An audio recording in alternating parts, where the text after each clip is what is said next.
All right, so this is the first one. It is indeed. It is first. And, and we had a little lunch before we started. Well, you have to. You don't want to be hungry when you're doing something like this. Yeah, of course. And of course, special events call for something special. You don't want to be thirsty either. No, of course not. And you got me started on this stuff. It's the nicer booze there. This is it Korean? You said it was Korean? Taiwanese. Taiwanese. Mm-hmm. Okay, which you can't say that in China. Can't say the word Taiwan. So say when. Yeah, that's good. All right. Give you a good start. And since you're the first one, I feel like I have to kind of explain the idea here. Okay. So the idea here is that it's a podcast. People can listen. People can either watch if they want to. But I have had, and you have had, a fair amount of friends who, over the years, you sit in their garage, you sit there and tell stories, and you joke, and you yuck it up, and you have a good time. And then something happens. They either move away, they unfortunately die, they pass away, and then you don't ever get to hear their stories again, right? And the idea and the premise behind this is to record all of my friends and all the people I know, all the really good stories, so that I get to hear it later on, your family gets to hear it later on, your grandkids, your great-grandkids, great-great-great-grandkids can come back and go, yeah, remember Grandpa Scott? And they go, I want to hear a real story from that real guy. I don't want to hear a story from his aunt. Oh, yeah, remember the time that Scott did? I want to hear the story from actually. Actually, my experience has been that people don't recall my stories. They just shake their head when they mention my name. That guy. That Scott guy again. Right. Yeah. So, to be able to actually understand why the heads shake when my name is mentioned, it's probably best to document this in some way. Yeah. But also, your universe is populated with some pretty interesting characters. Yes, absolutely. You've been around a little bit, and you've accomplished a few things yourself. Mm-hmm. And in doing so, that always brings you, in range of pretty interesting folks. Yeah. And you're absolutely at the top of my list. Thank you. I really appreciate that. Yeah. We've enjoyed friendship for a long time, and it began, like so many do, with a work relationship. You did. Yeah. But that was also something that we both were qualified for. Yeah. And those qualifications are always more fun to discuss over a cold drink and enjoy the benefit of the openness and the history that we can share that way. Because one of the things I've learned about, especially when you're talking about car stuff, mostly automotive pursuits, is that you either get that or you don't. We get into the technical side of it, where when you're discussing some in-depth this or that, that makes a difference in the story. If someone doesn't understand the basics or the technical language you're speaking, or has never been on a track or in a dyno room or they don't whatever, have passion for it. Well, that, or they just don't. They can't understand the depth or the importance or the intensity of the story or the point that you're trying to make. Mm-hmm. They don't get the joke. And they've never been there. Yeah. Right. So it was you had to be there. And that helps a lot. But yeah, it's, some of the best stories are the ones that are the most inside. So when sharing with like-minded folk, you can go into the depth that you normally couldn't. That makes a difference. Yeah, and you and I have known each other for quite a while, actually. And to give people the context who don't know, we met through cars, and you were working for a publishing company at the time, and asked me to write a book. And the story goes, you said, oh, no, Eric, it's with this guy named Myron Cottrell, who is a friend who has lots of stories, who has passed away, who is an extremely fascinating person, who, had goods and bads, just like everybody else, but he had thousands of stories. And he was a character. And you had introduced me to him and said, don't worry, Eric, the book is half written, it's okay. I show up, there's 4 pages. Right? But he knew what he wanted to write. That was the important thing. He just, but Myron, again, a terrific reference because he led a fascinating life of his own design. He did. And absolutely commanded his own destiny. and did what he wanted to do and made it work and was very successful in many ways. But and always, the thing that when you just mentioned his name, his sense of humor was just he called everybody Cupcake, just to break the ice. And but that was the thing, he was such a character and a brilliant guy too. There's that's the other side of it. He told me eighth grade, I think it was the highest he ever achieved. Something like that, country school. But the experience, though, he learned through doing. Yeah. And tried stuff and accomplished things that, that other people wouldn't or couldn't do. And built an empire, basically. He had a very successful shop and embraced new technology, always looking forward, never looking back. And it was just wonderful that he was able to share so much of that with both of us, and that wasn't even anything of what the book was about. Right, had nothing to do with it. The book was purely technical, and that was something else that he wanted to get documented before, before he couldn't anymore. But he knew that information was important, and really wanted to get it down in a book. He had talked about writing a book for a long time. Really, and but he couldn't really figure out exactly how to do it. And then when I began working with the book publisher, it was a matter of trying to figure out, okay, what book do we know he could do that would actually, be successful? Because one of the things that I've learned is there's a lot of folks out there that want to write a book, but there's no way it would ever sell.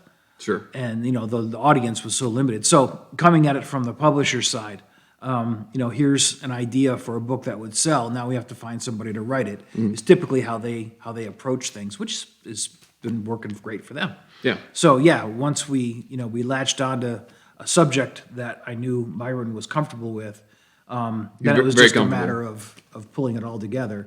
But writing was not his forte, and he needed somebody to walk him through that.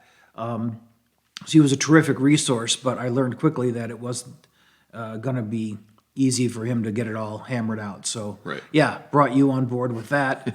And I knew you guys would get along. That's another part of publishing success is if you do bring people together, you have to know that they're going to mesh well. And I knew that you guys would be good.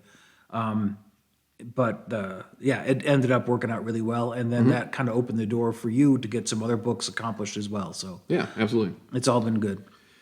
Yeah, and I think to your point, the characters you run into, right, in life are kind of they do kind of shape who you are in many ways. And in my life, you're a character for sure. It depends on how you want to look at that. So I guess I had asked people on Facebook and some friends, and I got some really hilarious answers on what to name this thing that we're doing here. And recording stories and kind of documenting history in a way for your history. And one of the better names, and folks can obviously give better names if they want them, but it's not me, it's you, which cracked me up. So at any time something that kind of gets my attention to laugh right away, it's onto something here. So as far as the first one goes, I don't toast to nothing. Okay, I don't just clink for just to clink reasons.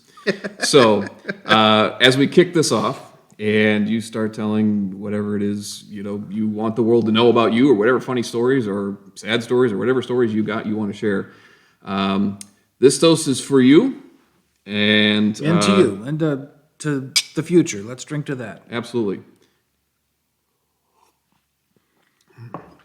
That's some good stuff. So that's delicious. So for the people who don't know, who's Scott Parkhurst?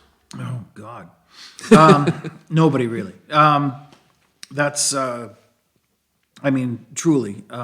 My existence has been on the fringe of great things as well, and I've been fortunate for those opportunities.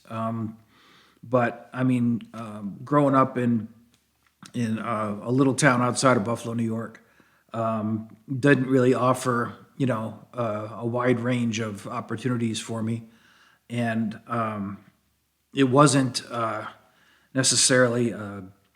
We weren't a rich family. We weren't poor. We were kind of right in the middle, and both my folks worked and didn't really invest a whole ton of time into preparing for their kids' futures. So, but they held it all together too at the same time. You know what I mean? So there's pros and cons to all that. But what it basically boiled down to was after high school, I didn't have a whole lot of options that were available to me.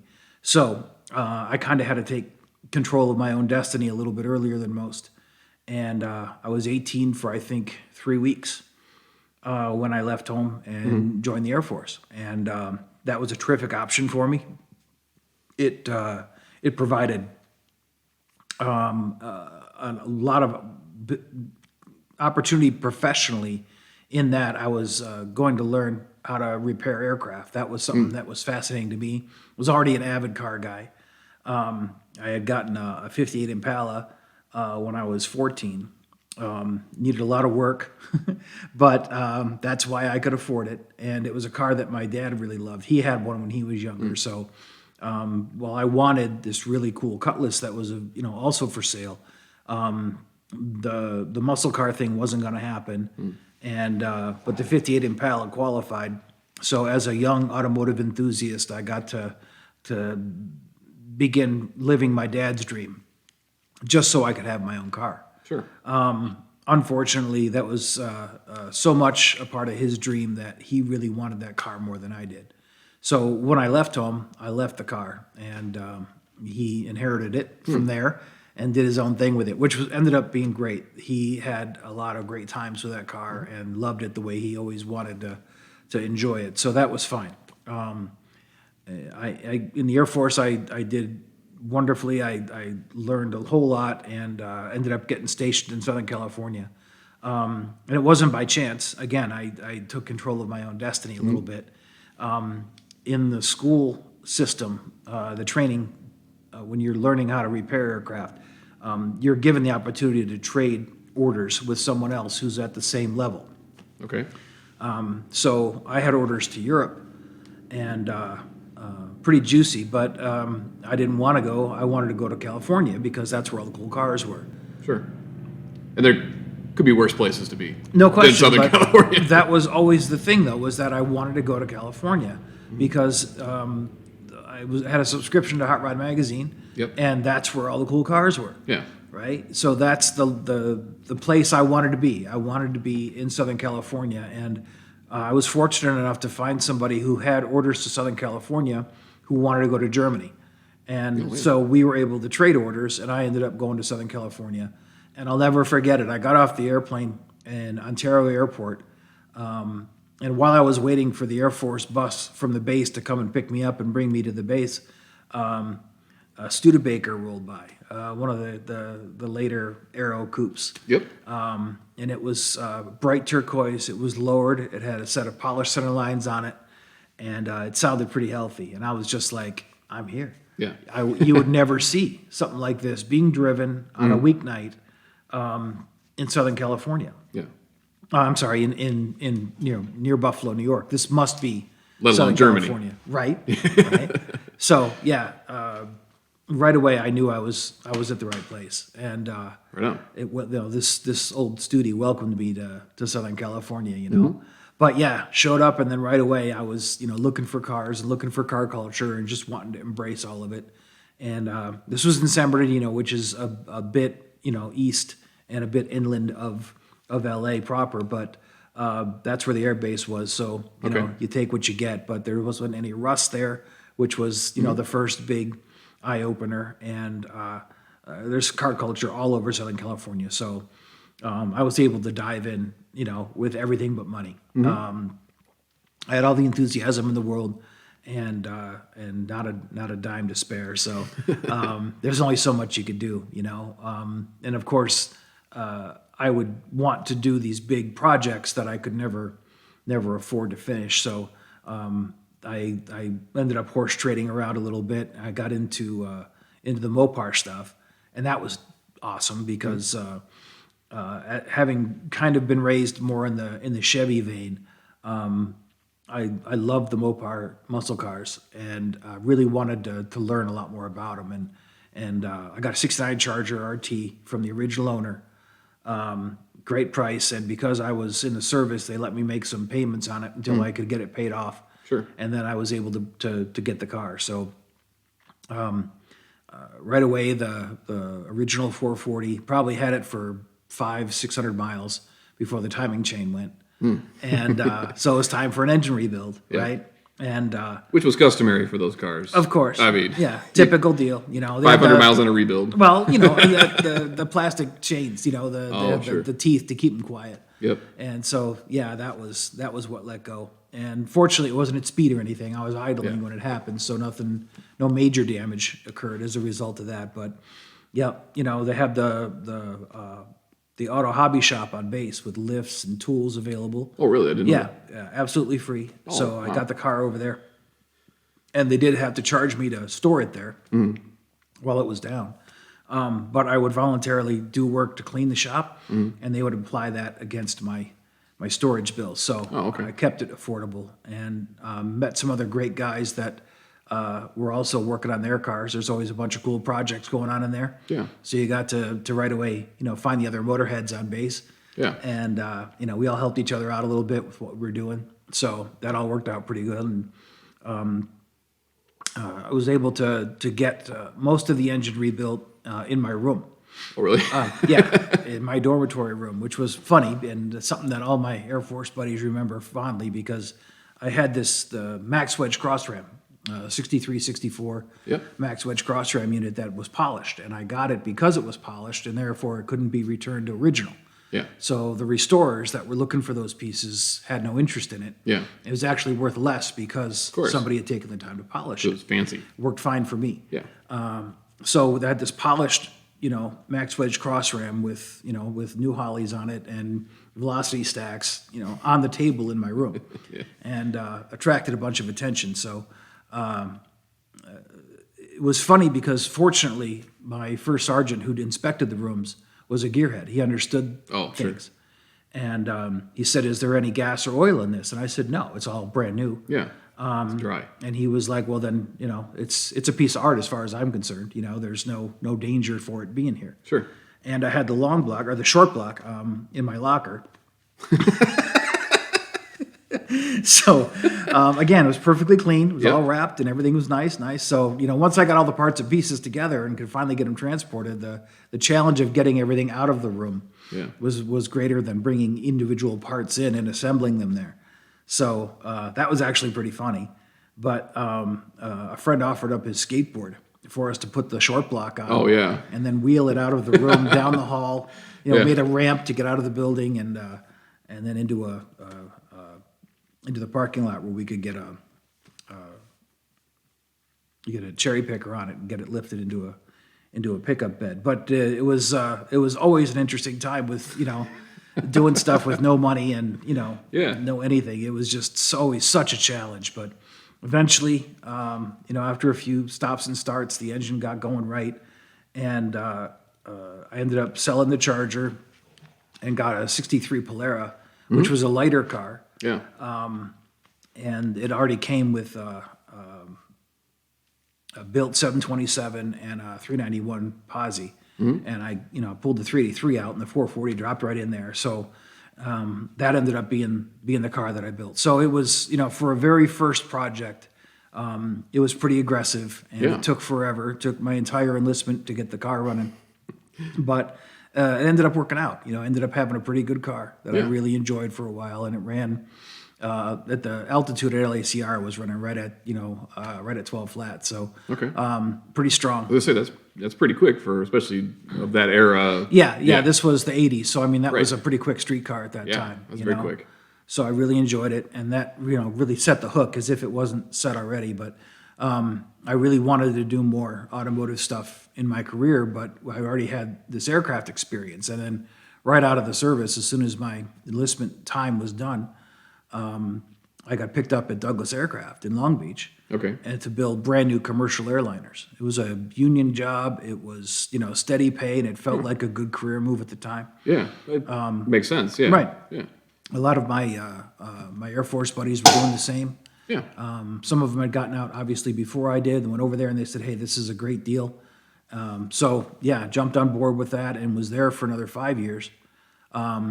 So that provided decent income and I was able to kind of establish myself outside the service, with a real job. So all those doors opened and I was able to walk through them pretty confidently and still work on car stuff. Ended up having to sell the Mopar so I could get a better place to live and another daily driver. My daily driver overheated on the freeway coming home, so it hurt pretty bad that I had to sell the car, but Yeah. I had to get what I had to get so I could make it, and ended up getting the 914 after that. Oh, okay. Yeah. Yeah, so I ended up through the years with 3 different 914s, and they were all a lot of fun.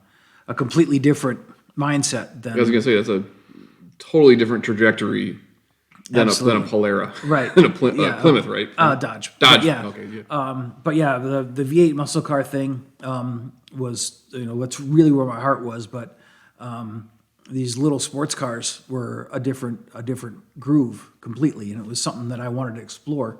And the 914 was a great way to do it. Really, relatively inexpensive to maintain, an absolute blast to drive, really good handler right out of the box. You know, I was able to get a decent set of tires on it and begin enjoying the car immediately. So, yeah, through the years, enjoyed those as well, and was able to learn a bit about handling, about balance, about how important braking is and things like that. Things that you don't really care about in a big V8 powered muscle car. So, Well, and you, it's very different because for those who aren't familiar, the 914 is it true mid-engine or is it like because it's a Porsche, but it's mid-engine, which is different from their rear-engine version. Correct. So I mean, it's even different than your standard Porsche is going to be anyway. I did have a question for you though, because you said your entire enlistment. You did you tell me at one point you were in Korea, right? that was later. That was Later. now That's okay. We're skipping. I ahead. went to Japan. Oh, okay. In the Air Force for just maybe 3 weeks for an exercise. Oh, okay. In Okinawa, which was a combined service exercise with, Oh, okay. with the Army and Marine Corps, and Okay. there's a yearly, an annual exercise. Okay. So that's happened. standard thing. But then later went to Korea? Yeah. Oh, okay. I didn't mean to like interrupt the story, but I was like, I didn't know if the Korea part happened that part or later. So No, okay. that was later. Okay, sorry. Go ahead. No, all good. But yeah, then after experiencing the Porsches for a while, I got the hankering again. So Yeah. And you were working on aircraft at the time. yeah, You did still take the working job. on aircraft. You took right. the job. Okay. And then one day there was the big layoff. Yeah. McDonnell Douglas announced that I think it was 13,000 people were going to end up getting laid off out of there. Oh, wow. Yeah, and the commercial aircraft industry had taken a dive, and this was the early '90s, and just about everybody in the manufacturing sector there had ended up getting a date that they were gonna get laid off. Okay. Were you one of them? I was. Oh, okay. Yeah. After 5 years there, my seniority helped me stretch out a little bit, but all that really assisted me with was planning the next step. Oh, sure. And it wasn't an easy one, but I ended up going to an engine shop and starting over again. Engines were something that I knew and was absolutely passionate about, but I'd never done anything like that in a professional capacity. Okay. Fortunately, I lived in Huntington Beach, California, which was a real gearhead town. There was a lot of great engine shops, some machine shops, a lot of racers for cars and boats and all kinds of things in town. Is it still that way, or is it's still that way now? Yeah. Okay. Yeah, there's still a lot of there's a few towns out there that were more industrial at the time, and they were more populated with hot rods and hot rod guys, engine guys, transmission guys, suspension guys. Okay. Foose is still in Huntington Beach. It's is he? yeah, Okay. it's one of those towns that gearheads just kind of gravitated toward because there were other gearheads there. Yeah. Kind of a weird deal, but that's how it like played Silicon out. Valley. If you're a computer programmer, that's where you Exactly. go, right? Okay. Exactly. There seems to be hot spots of them. For NASCAR, you've got the Carolinas. For kind of crazy horsepower stuff, Texas seems to be like the place to go now. And then Art Morrison's up in like the Seattle area. Right. Pacific Northwest. Yeah. Yeah, that area, and then there was always the hot rod kind of. What's that? The I can't remember the movie. The George Lucas movie. American Graffiti. Yeah, I always picture Southern California as still being American Graffiti. It's not far off. I Is mean, it? as that goes, as far as living the culture, living the hot rod lifestyle goes. Yeah. That beach area, and specifically Huntington, it's among the cheapest of the beaches to live at, and it's still really expensive. But compared to the other ones down there, down the road a little bit in Newport, Dana Point, Laguna, it's still a lot more attainable than any of those. So there's still a lot of gearhead happenings in and around the Huntington Beach area. Right. You may have heard of the donut shop stuff. That's all in Huntington. Yeah, Donut Media. Mm-hmm. Yeah, I've watched. Well, Donut Derelicts, the weekly get together. Yeah. Okay. That's in Huntington. That's heard of it. Never been there, obviously. Yeah, it was a great thing to go to every Saturday morning. The terrific deal, but that's right in the middle of Huntington.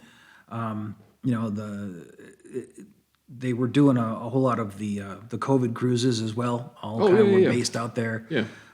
But anyway, I was able to walk into an engine shop there and basically start a new career, but at the bottom. You know what I mean? Yeah. I was actually making pretty good money in aerospace, and that all had to get sacrificed just so I could start over again. You got to be the FNG again. Sweeping floors and stuff. But, it's funny because I had grown used to that. I understood the need to start at the bottom and work my way up because it had happened so many times already. Everywhere in the military, every step you take, every time you change your base, you start over again.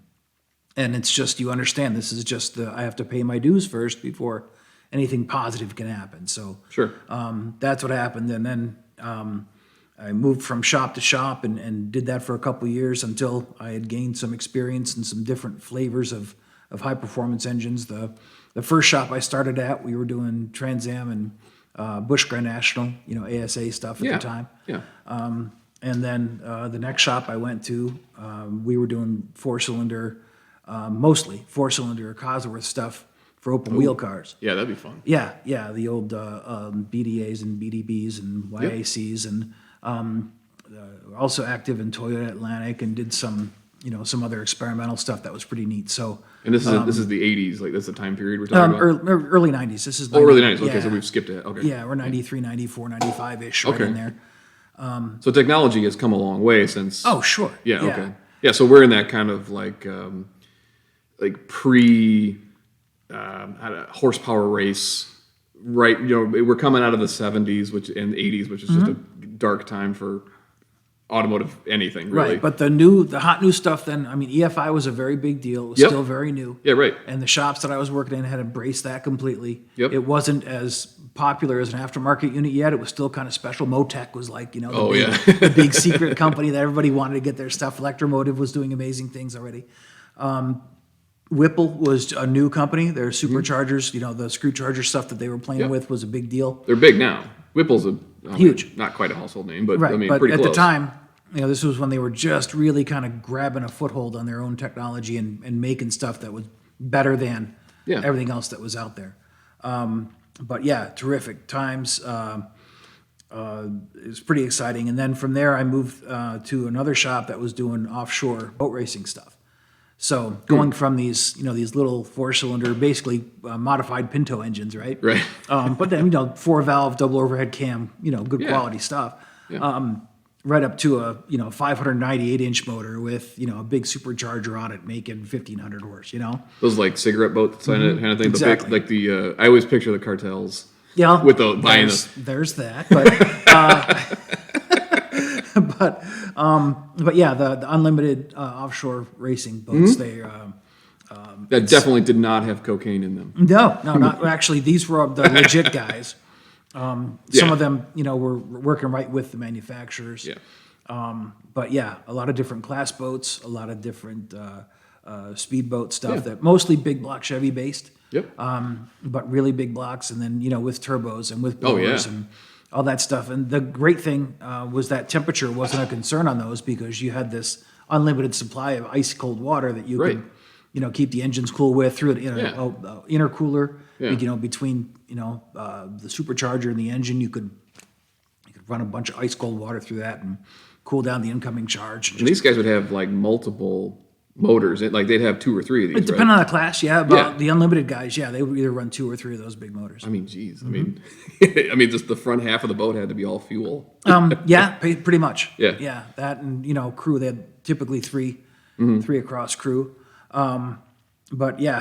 Fascinating stuff. Yeah, right. But again, going from one discipline to another, and seeing the things that were so similar between all these different engines, and the things that were different and unique. You know, everybody running the same pistons, everybody running the same connecting rods. Those must be pretty good then.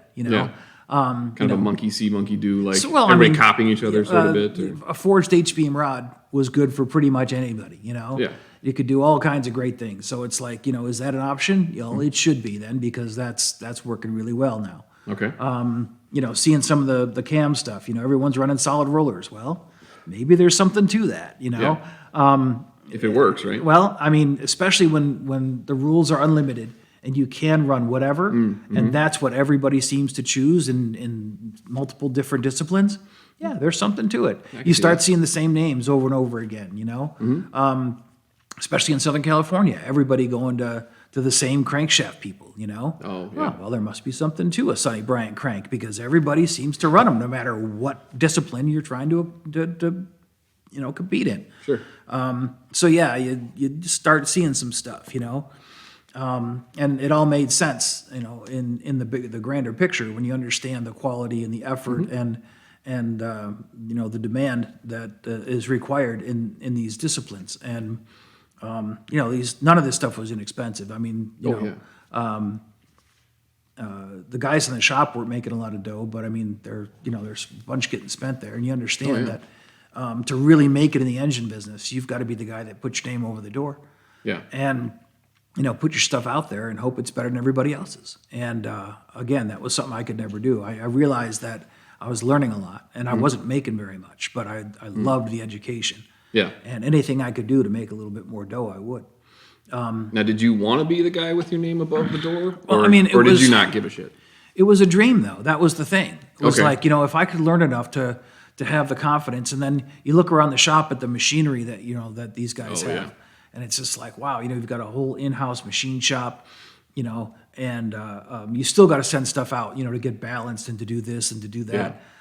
Different places had different things that they had to, to send out third party, and then you're relying on somebody else to, for timeliness mostly. And then, you're not grinding your own cams or anything, so you've got to, and it was just always such a balancing act to try and get everything together in time to meet the deadline that the customer needed. Right. So, But there's the business aspect of it too. No question. That's what you're talking about is the other end of it. Right. Right. There's the physical thing of, being good and making a good product, but then making a good product and making a profit at the end of the day is, I know a lot of people in not just, the automotive industry, but woodworking, is we're sitting in my woodworking shop having this conversation, who are fantastic woodworkers, fantastic engine builders. I can name, probably half a dozen custom car builders right now who I think are probably, up there, like with the top dudes. But because their business sense is so poor, they can't find work. And when they do find work, they can't figure out how to make a profit. And then they get frustrated and angry. And it has nothing to do with their skill. It has everything to do with the fact they haven't figured out the rest of the game, the other half of the game, right? They're talented, but then the other 50% of it is, how do you grow a business? Yeah, it's funny. A lot of the folks that I've spoken with have said that the key to a successful automotive business is becoming popular enough to sell T-shirts. Yeah. If people want your T-shirt, that's where you make the money. Yeah, there's no returns. Nobody blows up a T-shirt or a baseball hat. Yeah, right. But that's money. You know what I mean? That's just cubic money. That's you see the small teams selling their shirts at the races, and there's a reason for that. They want to come back next week. The margin is pretty high. Yeah, and that's the thing. It's a big deal that way, and that's funny, but it's the truth. So anyway, I got laid off from the last shop I was at because as the seasons turn, once the unlimited racing, boat season ended, it was like, well, we don't need all these guys. We can let some of them go. And I was one of the ones they let go. I was lamenting that in a bar, shockingly. And I was telling my neighbor about it. We went down there to shoot a couple of games of pool and have a beer and cry in my beer. And the guy next to me, who I had no idea who he was, complete stranger, heard us talking about engine stuff and said, you know stuff about engines? And I'm like, yeah. I said, I used to work at an engine shop and I'm looking for work now. Yeah. He said, well, the place I work, we write books about engines, about car stuff. And we have this one engine that we have to write a book about. And we don't have anybody there that really knows that stuff. Can you write? Yeah. I was like, of course I can. I was 3 beers in. I could write about anything. You could do damn near anything you want. I could sing if you wanted me to. If you said there was $5 in it. So I said I could, and he gave me a business card and asked me to contact them. Okay. This was a Friday night, and so he said Monday. This is mid-90s, right? Yeah. Okay. Yeah, 95. Okay. So it helps me with the timeline, Yeah. So I can follow, yeah. Yeah, this is 95. So I call, and they bring me in for an interview, and I sailed through the interview without any issue, and they said, we really want you to do this, and it was a new Isuzu diesel engine. I had never seen an Isuzu engine. I had never worked on a diesel, but they said they're introducing this new engine for their trucks, and we have to do a manual to take it apart and put it back together. Step-by-step deal. Yeah. And, could you do that? I was like, sure. Yeah. Let's do that. So they gave me an engine on a stand and a toolbox and a little room to work in and a computer. And I didn't even know how to turn the computer on. I didn't know anything about word processing programs, anything like that. Yeah. They gave me a couple other manuals that had been done, so I had an idea about format. Okay. I certainly have always had a talent for writing, though. I'm not gonna lie about that. I was always really good at it in high school and stuff, but I'd never certainly done anything professional. Yeah. But they walked me through it, and they were really happy with the end product. Yeah. The client was happy, and so they hired me full time, and suddenly I was a writer. Yeah. So I was there for a few years. We ended up doing a lot of different work, and this is when I went to Korea. One of the Daewoo at that time was exporting cars to the States, and we ended up with a lot of their contracts to do manuals for them. Oh, okay. Service manuals, diagnostics, repair. Yeah. All kinds of stuff for their line of relatively small cars that were available at that time. And I will say, it is interesting just from my own perspective because whenever you buy something, everything comes with a manual, right? Everything's got a manual, right? Either whether it be online nowadays, because a lot of places don't want to print them out anymore, Sure. or whether it be something in physical print. There's somebody who has to sit down and write that stuff, Yeah. right? And that was you.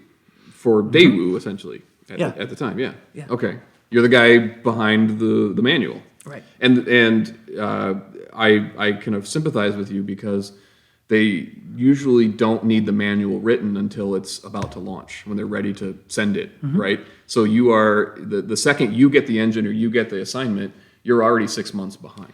The deadlines were always a thing, but I mean, what fascinated me about it was learning how, to do graphics, line art. Right? Oh, sure, yeah.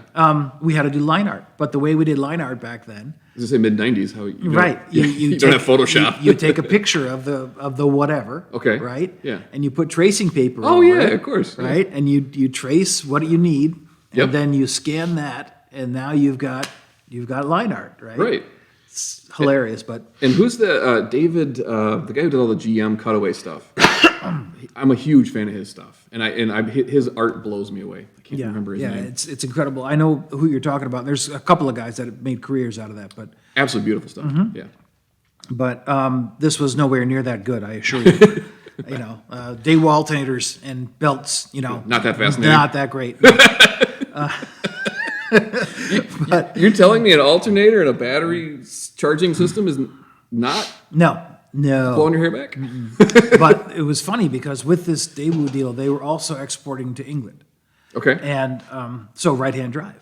Yep. And they said, we can use most of the manual that you wrote for the car. Right. But for the steering stuff, clearly, it's on the other side of the car. So we can either ship a car to you so that you can get the pictures and, develop the materials for the right-hand steering, or we can just bring you over here to Korea and you can see the cars here and do it that way.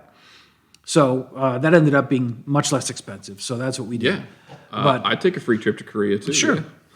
Sure. And well, that was the other thing. I ended up going to India as well. We worked on a course about General Motors fuel injection. And a couple of the companies over in India that were manufacturing for their domestic market had purchased the Delphi system. Okay. So because I had worked on the training program, when they asked for volunteers, I was on the list, and I said, sure, I'll go. Yeah. So yeah, I went over there and I was able to teach a course on that. So that was fascinating too. But just when professional opportunities arise, you just got to jump at that stuff. Yeah. I was still single and didn't have any kids or anything, so it was an easy choice for me. So yeah, I've been able to travel a little bit, talk to the automotive enthusiasts and professionals all around the world that way, and it was great. So then I was able to, I was speaking with other enthusiasts in automotive chat rooms online at that time. Yeah. I was at a 65 GTO. I'd sold the Porsche, the last 914, and I purchased a 65. It was actually a Le Mans, but it had some GTO stuff on it. Yep. So everybody else called it a GTO, so I went along with what everybody else said. I had a 72 Le Mans, same thing. It was a nice GTO. Perfect. Okay. Perfect. Since you said it. But yeah, it was a cool car. Just had a small block in it, Chevy motor, which is, I was building a Pontiac engine for it. Yeah. But I was just, at this time, I just had the small block Chevy in it. Running the brackets out at Brotherhood, which was a whole nother fun deal with Willie Robinson and all that. And I made some great friends out there. Just a basic 1350 bracket car. It was super reliable. It wasn't so fast that it was hurting anything. I just, really enjoyed the car. So that was, my weekend fun while I was doing the service manuals and stuff during the week, and keeping the fire burning, right? Yeah, right. Great time though. But so yeah, speaking in automotive chat rooms online about various things. I encountered a guy who was an artist, and his art was automotive ads. He was creating automotive ads. His name was Ron Johnson, terrific guy, ended up being a very close friend. And he was like, have you ever written anything for Hot Rod magazines or anything like that? Any of the car magazines? Yeah. And I said, no, I'm just a technical writer. I don't do any of that fancy stuff. And he said, well, would you ever consider doing that stuff, freelance or whatever, as a hobby or whatever? And I was like, I'd love to do that. I've been reading Hot Rod magazine since I was like 11 years old, right? And he said, I've got some friends over there. He said, I'd love to introduce you. Yeah. And I said, that sounds great. So we went over, and I was introduced to the guys at McMullen Publishing at the time. Okay. McMullen and Yee, but it had recently been purchased and turned into Prime Media and some other evolution that ended up happening to all of the magazines. But at the time, I met with the group and said, look, I built race engines for a while. I have, muscle car hot rod stuff that I love to do. I write about new cars. I've done fuel injection training. I understand how all this stuff works with new stuff, a lot of the old stuff, high performance stuff. I've got a little bit of everything. Yeah. I'd love to do some writing for you. And they were like, oh, shit, you want a job? As it turns out, the technical editor position at Popular Hotrodding Magazine was open. Really? And they said, if you're interested, we'd like to have you, have you look at that. I was like, I am. And the phrase for that is being on the masthead. Yeah. Right, because there's those who might be listening aren't fully aware. you can be an editor, but most of them are contributing editors, which are basically 1099 people. They get paid per piece, and to be on the masthead is a big deal because you're a permanent member. Yeah, to be a staff. You are a permanent member, and there's not many. No. So yeah, to be brought on, had never done it before. It was a scary, exciting experience. But yeah, it was 98, and I was able to join the staff of Popular Hotrodding. And a lot was going on then, too, automotively. Stuff was changing left and right. I mean, the heads-up muscle car races were a big deal. NMC8, it was a big thing. Technology was advancing, because the early 90s were rough, let's just be honest. Well, I mean, as far as electronics. Yeah, everything was starting, injection. but nothing was finished. There was a lot of really great ideas that hadn't been refined yet, but you could tell the potential was there. Yeah, it was coming. Something was coming, right? You could just feel it. Right. Yeah. And so, I mean, it was exciting times. Boyd was a big deal. Yep. That whole style, that high-tech style being applied to older cars was a thing. Troy Trepanier was huge. Yep. Chip was breaking out into his own, and a lot of really cool things were blooming at that time. Yeah.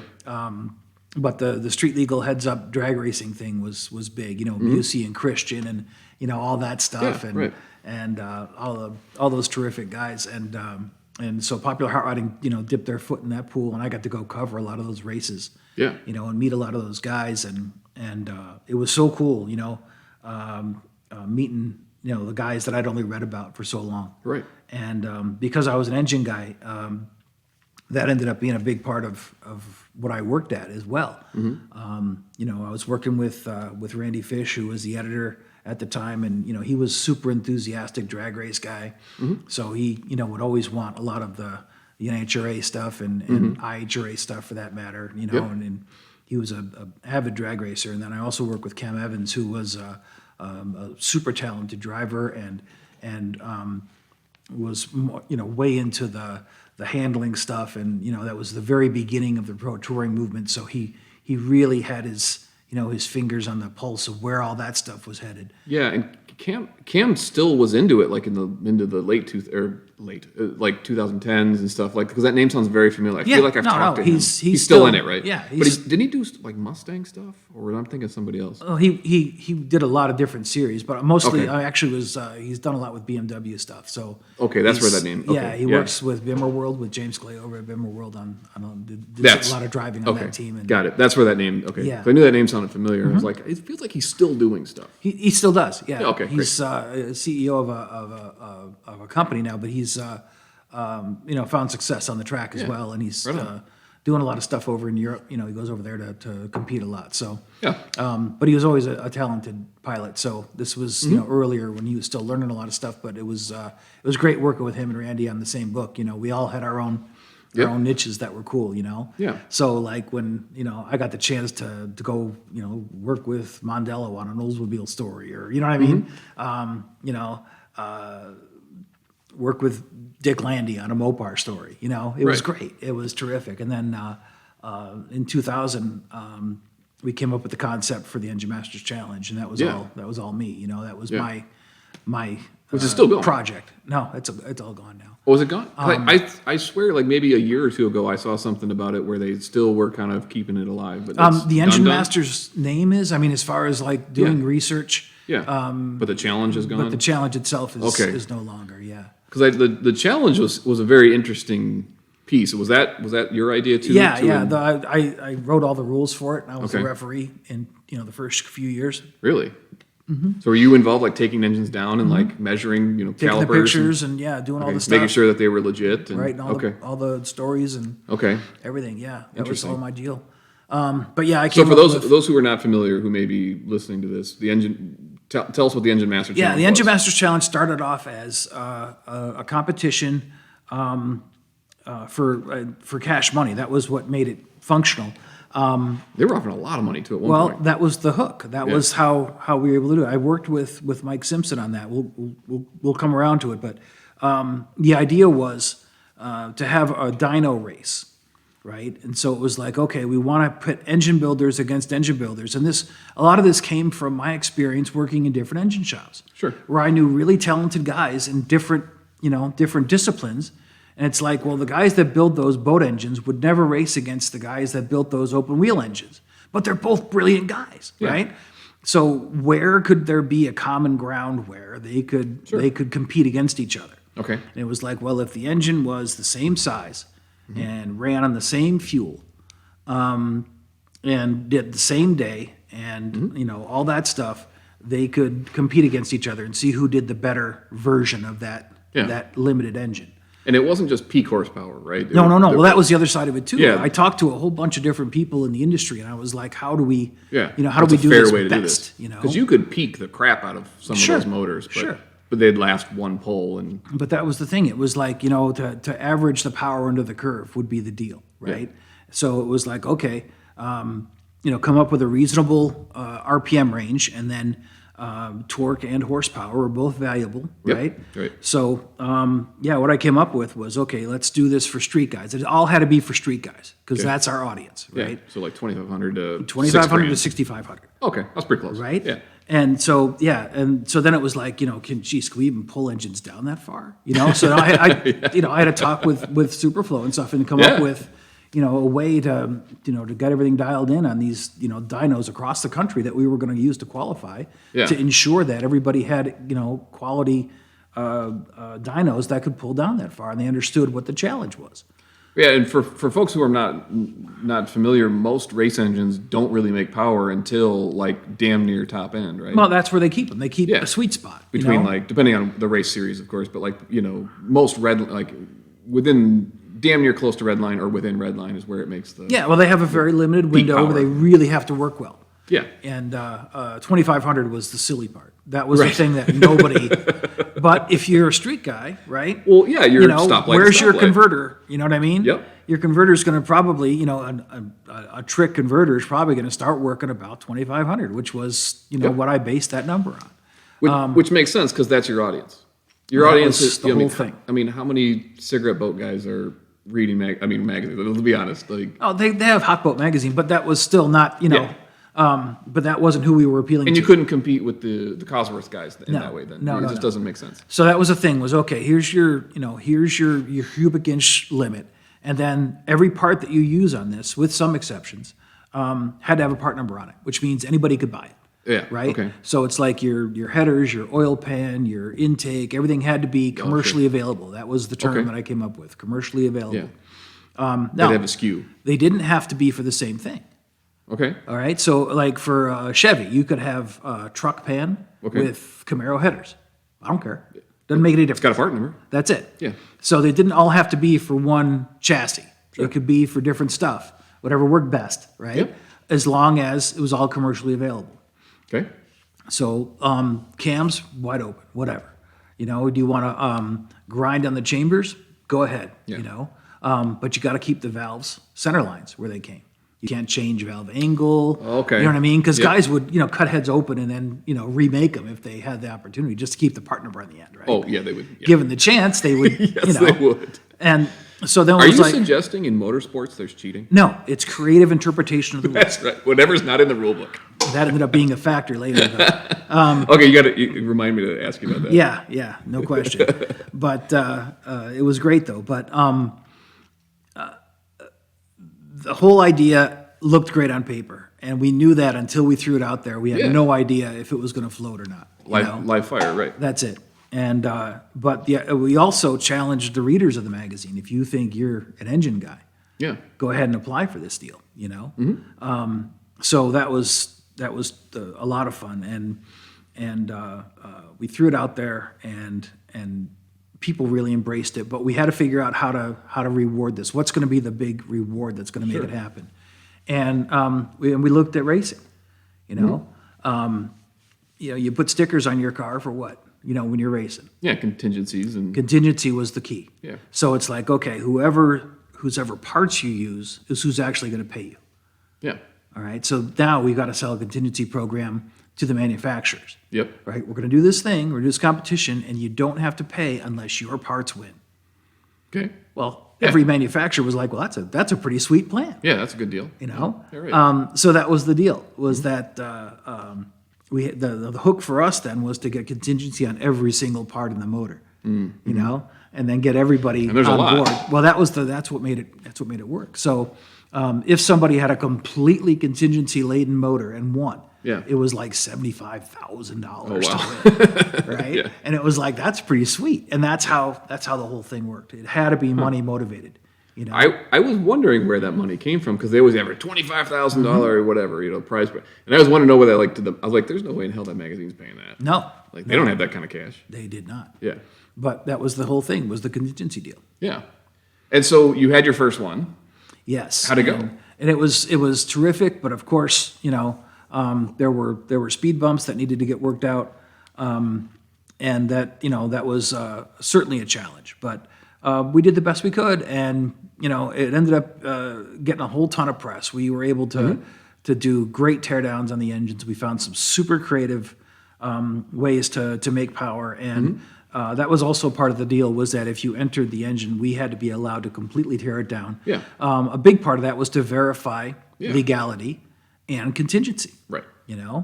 You couldn't claim a given piston company and then not have that in there. We had to see, whose stuff that was. Well, not only that, but that's standard amongst racing sanctioning bodies now, which It is, is, they tear down. But we did other stuff too, like, measuring cam dimensions and things Oh, yeah. like that. Yeah. We're able to put that stuff out there because all the cams were going to be custom ground. Right, of course. And that was fine. But Yeah. we wanted to get those numbers out there for people. There was no secrets. That was the whole thing. And I don't. And this is an aside, but I'm sure you've run into this too. But when I wrote for a few of the publications while they were still there, more than one of the places I wrote about asked me to not publish cam specs, or openly asked me to publish wrong cam specs. And my philosophy was, I have no way of verifying what you put on that little piece of paper. Yeah. You put whatever you want on there, and I cannot verify any of that, and I just have to take you at your word. So, the cam number especially, and oh yeah, I know that. Oh, we can get a cam doctor and yada yada yada. Yeah, but guess what? I'm 500 miles away. There's no way they're going to give me the cam and send it to me to put on a cam doctor. So, I had to go with whatever they told me. And that was the other side of this, was that it wasn't coming from them. It was coming from us. Right, and you had it in your hot little hands, and you could actually put your calipers on it. Yeah, it was terrific. And that was kind of the big thing. That and the other major hook of it was we were going to do pump gas. You're right, 93 or 91? It was 91 or 92 at the time. Whatever you I know get it was down the street. Yeah, it was whatever we could get. Yep. And Yeah, street guys. Street guys, Absolute- 25 to 2,500, yeah. the funny thing was, and the great thing was, we were making race engine builders run street gas. Yeah. And this was a challenge that they had never had to face before. And this is before ethanol. Yeah, Yeah. yeah. This is 2000. So that Yep. was still, Yeah, I was not gonna on say at the least radar yet. Probably 5 to 10 years And, before popularity kicked in. Sure, yeah, before it became normal. And so, yeah, we knew that was going to be a big challenge. And that was something that a lot of them were pretty vocal about. Yeah. Why are you making us pull with street gas down to 2,500? This is stupid. And it was like, no, this is what street guys have to deal with. Yep. They have to You drive the make it car on the work. street. You make it work. Someone's gonna, right? Someone's gonna make this work. Someone's gonna win that money. And I remember seeing a few of them with like stupid horsepower numbers. Like, do I remember seeing like 800 some odd? It's been so long ago. I couldn't. It was a lot. I'd have to though. look it up. Way more than I thought. Well, that was the idea. We knew that was going to happen. We Yeah. knew that guys, it was going to take a really good amount of power to win this thing, but it had to be balanced, and it had to be done by 6,500, and it had to be done on street gas. Did you have any longevity deal to it too? Like, did it have to last so many minutes on the? No.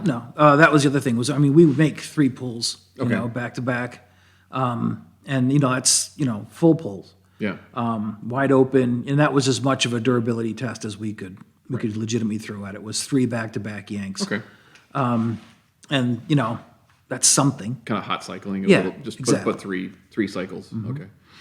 All right. But it was cool though. But through the mufflers, just something absolutely relatable Yeah. because there was a muffler sponsor. So Oh, well, contingency. But that's the deal. Yeah. It was a cool deal, and it evolved, and it got really good. And then, but you'd see drag race engine builders and durability, engine builders, and the offshore guys, and just such a broad range. Tractor pull guys. You know what I mean? Sprint car Those guys fascinate me. All of it does. Those tractor it's guys. all fascinating, and that was the thing was having them all basically trying to solve the same problem. Yeah. You're going to come up with a wide range of different potential solutions, and then seeing which ones worked. Were the best, and then of the big name guys. I remember the second year we did it. Dick Landy was in the deal, big block deal, and he came out with a Hemi, and he ended up hurting it, but it was just so cool to see, legendary guys, the Crowers, came out and did the deal. And local guy here, TPIS, speaking of Myron. Right. Myron, I know his team was a part of it. Myron was part of it, and Jim and Clay and those guys. Yeah, it was great. It was absolutely great. And, a lot of coatings and a lot of other, neat technologies that found their way into street engines and things that it's interesting to look back at it now and see things like, the CNC finished heads. And a lot of the engine coatings and a lot of the sizes and a lot of the dimensions and the cams and things that were considered so radical then have all found their way to the street. You guys were playing with cryo and that sort of junk too. Yeah. It was a weird experimental time. It was basically titanium was titanium's fancy now. But all that stuff was there, and that was the thing. I genuinely believe that competition gave birth to a lot of the great street parts that we have now. You have to experiment, right? Well, that was the thing, was that this was an experiment you could get paid for if you did well. If you did well. And seeing what, like John Causey ended up becoming the master of that deal. He won the third year or whatever, and then, was a top 3 finisher, for almost every year they had it afterwards. And Did the contingencies paid per tier, or they had changed. Nothing at all? Yeah, no. But 1, 2, 3 would pay. Different levels of contingency, but still on the same program. But yeah. And it was also a huge marketing ploy for those guys. So even if they may not have won, or they may not have, got all the full contingency money, they may have lost money kind of in that personal endeavor. It was an investment, right? Well, how much was an ad back then? A full page ad that they would get their name, product they made, and actual legit verifiable numbers. That wasn't an ad that they paid for in I don't know how many readers you guys had or how many subs you had, but it was an advertisement, essentially. No question. Yeah, and they were getting something out of it just beyond the contingency money on top of that. Because I think an ad, from what I recall, was $5,000 to $7,000. Well, it would depend on how long and how big, but it was a lot of money. A significant investment, no question. But the great thing was because of the street nature of the program, the guys who finished well, even in their niches, and I'm saying the highest finishing Pontiac or the best performing Oldsmobile, these guys now had a blueprint for what worked in a street environment, right? And they could offer that, and a lot of guys did. They were able to take that experience and turn it into something, Right. But yeah, the funny thing I wanted to mention about bending the rules a little bit was with Causey. One year he had, I think it was the 400M, typical throwaway Ford motor, that most people don't give a second glance at. His head gaskets were an inch thick. So he had a spacer, is basically what you're saying. But he, needed that to increase the stroke, right? And the engine worked, but there hadn't been a rule written about that yet. So, okay. Yeah, but he, did it work? He won the whole deal. But geez. He also sleeved up into the gasket. So the sleeve was. So is it really a gasket then? If you're sleeving into it, there was no other gasket. It's part of the block. That's all there was between the block and the head, and it was copper. Wow. But he was. That's just Yeah, no, I hear what you're saying, and I can picture it. I can actually picture it in my head. You got away with it once, but now we got to write a rule for that. Yeah. Right? So it was just. But it was a terrific thing. The guys that I left soon thereafter, I got an opportunity here in Minnesota to start a new car magazine as the editor. Yeah. And it was I was wanting to start a family at that time. It was more money. Real estate was much more attainable here. It just was the right thing for me to do, was to take this chance. So I had to leave all that out there, and the guys that took it over after I was done still did amazing things with it. They were able to come up with a formula so different different size engines could compete against each other. They based it on the efficiency. Yeah. But one of the things that guys balked about with my program was in having identical limits on displacement, made for some oddball combinations of bore or stroke. Yeah. To try and achieve and use up every bit of that displacement to make power. Sure. And, a custom crank is never going to be affordable. You know what I mean? Yeah. If you've got to even grind on a factory part or whatever, it was one of the parts that I didn't make guys have a part number on, because it was like, if you've got some top secret crankshaft sauce that you think is going to work for this thing, by all means. And we Then you did have to see buy from them. Well, if you were a reader, you'd have to go get it from them. But still, there was still some cool stuff going on there, and saw some amazingly contoured counterweights and some real sculpture going on. That was like the first time I saw a Windberg crank was at Engine Masters, and it was like, this is a piece of art. It had been all sculpted and polished, and it was just beautiful. And it was just like, man, it's a shame to hide that inside the engine, Right. But that was again, one of the great things you get to see, and this is how this engine really made power. But So you moved to Minnesota, started a brand new magazine, which is where we are now. Right, And you're still here. Still here. And this is what, 2004?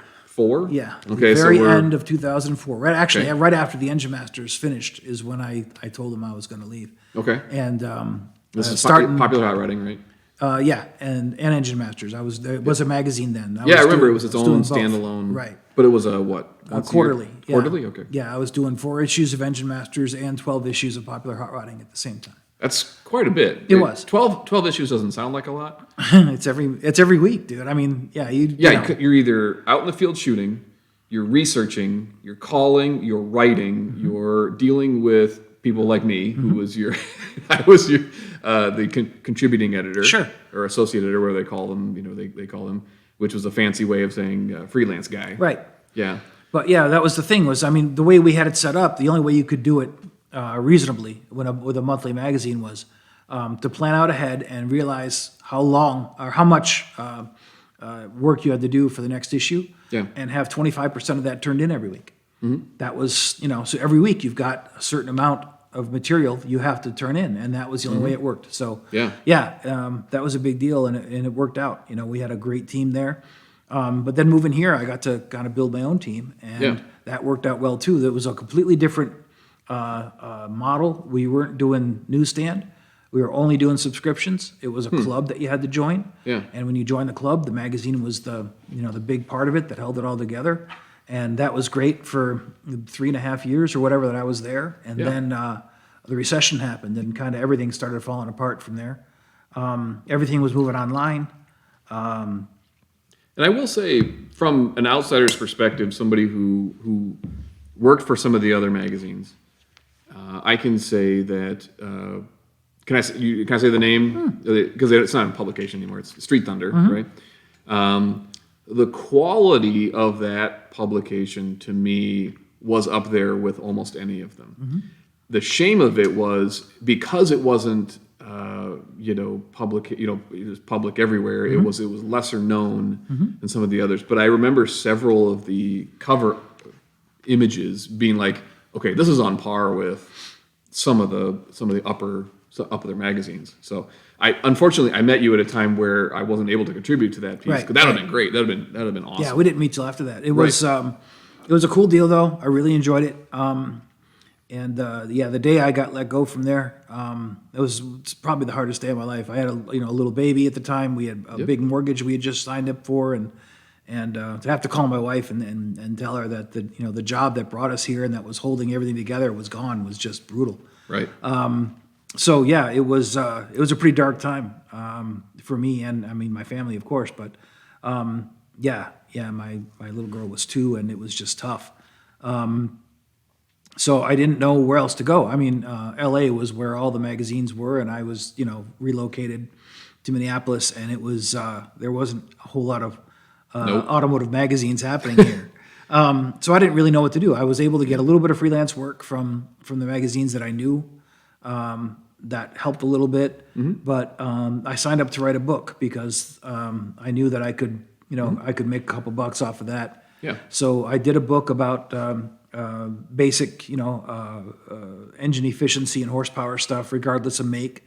The concept of that was that no matter what kind of V8 you've got, here are some things that you can do to make it more reliable and make more power. So some of the Engine Master stuff I'd learned, some things just from experience, but I was trying to make it broad enough. And unfortunately, I don't think it was a huge seller because it was too broad. Yeah. I may have overextended my horizons a bit, but I got to know some folks in the book business, and I edited a few other books, for a job. Yeah. Editing other people's material. Ended up getting a job with a local book publisher that was focused on automotive stuff, and was there for 3 years as well. So that was another chunk that I was able to. And that's where you and I met. That's where we met, right? Yeah. And you had approached me saying, hey, I got your name from so-and-so, from another guy who happens to name Scott too, who, I love that guy. He's a great guy. The other Scott that I'm referring to. And you had just reached out to Blue, like, hey, you want to write a book? And I was like, yeah, write a book. And then what was funny is because every idea I put forward, you're like, no. Because you had said, well, do you want to write a book? I said, yeah, I'll write a book. And you go, what do you want it to be about? And I said, well, how about this? How about this? How about this? And you're like, no. Just no. Yeah, and that was the thing was, they still have weekly meetings about, what can we write a book about that people are going to buy? Yep. It's tough to do. It's so much harder now with the internet, where if you've got any kind of an interest or a question in your head, you can Google it real quick and, and come up with a reasonable answer. Yeah. So what they've learned is that having material that isn't readily available online is the key to a successful book. Right. So they do a lot of the great historic stuff. They dig deep and they find all those great images and stories and really niche stuff. But if you've got an interest in old historic drag racing or the history of Shelby racing or something like that, and those books are out there and that information is golden, and those editors and authors work so hard to get the inside scoop from the people who were there, and that kind of thing. It's better than any website. So there's still a reason to put those books out there, and they're good quality. And I've also noticed they do a lot of the how-to books, to build engines and stuff. And it's still not easy to follow instructions on your iPad or your phone when you're out in the shop. When your hands right? are greasy. Yeah, it's still better to have a book that you can open up and break the binding on and just put flat and follow the instructions. So I think there'll be a need for that for a long time. But more power to them. I enjoyed my time there. It was great. Yep. But then I got an offer from Optima batteries to work for them. Doing some of their PR stuff. They were expanding and doing a racing series for street legal cars. And it was something that I had a lot of interest in. I'd been there when the drag racing thing for street legal cars was a big deal. Really enjoyed that, met some great people. And Optima's huge now. Because it when was you started, it was kind of on its way up. And, Yeah. and the street cars were really street cars. Like guys that had built them and just decided to take them to a track. Now it's... It's evolved tremendously. Bit of an arms race. It is, but the great thing is the products that have been evolving with it have been terrific too. And, the suspension bits and pieces, the brake stuff that's out there now, wheel and tire, all that stuff has just been, well refined in these series and is readily available to anybody. If somebody buys an early Mustang or Camaro or whatever, there's parts and pieces out there to make those cars handle, turn, and stop like they were never capable of doing before. So it's in a similar way the Engine Masters helped horsepower. I see the Optima series helping suspension and handling and braking. It's just a shot in the arm to give these systems a reason to evolve. Yeah, and I the way I see it is it's an excuse to take your car onto a real, like your street car, onto a real track and actually see what it's like, because I think it's easy. And I'm totally guilty of this when I first started. Oh, that doesn't look too bad. I've played PlayStation. I get it. Right. And then the second you get in the car, there is this like, oh shit moment of, this is real. Like, this is not a game. Like, if you really fuck up, you could die. I mean, I mean, it's unlikely, but you know what I mean? Like, there's real danger now. It could be very expensive in many ways. Oh yeah. And my funny story is you had done an event at Road America, that's and right. you had invited Warren Johnson, and I have a picture of me and Warren standing next to Warren Johnson because I had just been on the track and I had come out of one of the turns and I had spun my Camaro and I had hit a wall. Nothing crazy, but I had dented a front fender, bent the front grille. Pretty sure you shit yourself. I did. I think, yeah. Yeah, a little bit because it was my first real kind of like incident. It was a solo incident. I didn't hit anybody. Nobody got hurt. I was fine. Everybody's fine. I hit the tire barrier on the inside, which I thought was odd because usually I thought, oh, I'm going to go to the outside. Nope, I went to the inside. And I come back, and there's you with my wife, Danielle, and Warren Johnson. And I get out of my car, and I'm kind of like, well, God damn it. And there's Warren Johnson. I'm like, well, I'm trying to have a moment here, and here's Warren Johnson. And remember what he said to me? I don't. I will never forget this as long as I live. He first thing he ever says to me is not, hi, my name is Warren, nothing. The first thing he looks at me, he goes, you messed up your car there.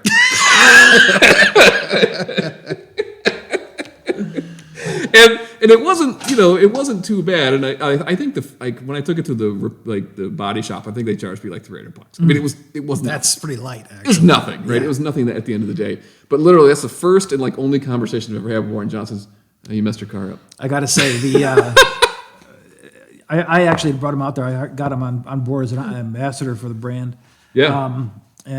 He seemed like a cool guy. Great guy. For the 30 seconds I met him. Yeah. And but he and I were at the Siebkens Resort the night before. Yep. Having a couple glasses, and you talk about stories. Yeah. I'd heard some stories from back in the day because I'd worked on a book about the early pro stock days when I was at the book company. And there were a lot of those stories that they weren't willing to publish. Sure. Because they were incriminating. Right. And the way that early pro stockers had come around and some of the characters that had been involved were pretty interesting. And Warren was among them. Yeah, of course. Now, he was always the legit guy. He was the Minnesota guy, right? Yep. Clean cut and legit. And They call him the professor for a reason. well, that was the thing. He stuck with it, but he was always, he was never in trouble like other guys were off the track. Yeah. His wife was there with him, and he was. It became a business to him right away. It was always very serious. But some of the guys that he raced against, that could not be said for. So my questions after editing the early Pro Stock book were about some of the stories that I had heard. And he validated every single one of them. And he was just really? like, how do you know all this shit? And I was like, well, I did this, worked with the author on this book about stuff. But yeah, after a couple of drinks, he told me the real inside scoop on some of that stuff. And it was absolutely hilarious. So yeah, we hit it off and had some good laughs on that. But yeah, it was terrific to have him out there. And he was absolutely fascinated with the whole pro touring thing. Yeah. It was something that he hadn't invested a lot of time thinking about outside of his drag racing realm. Yeah.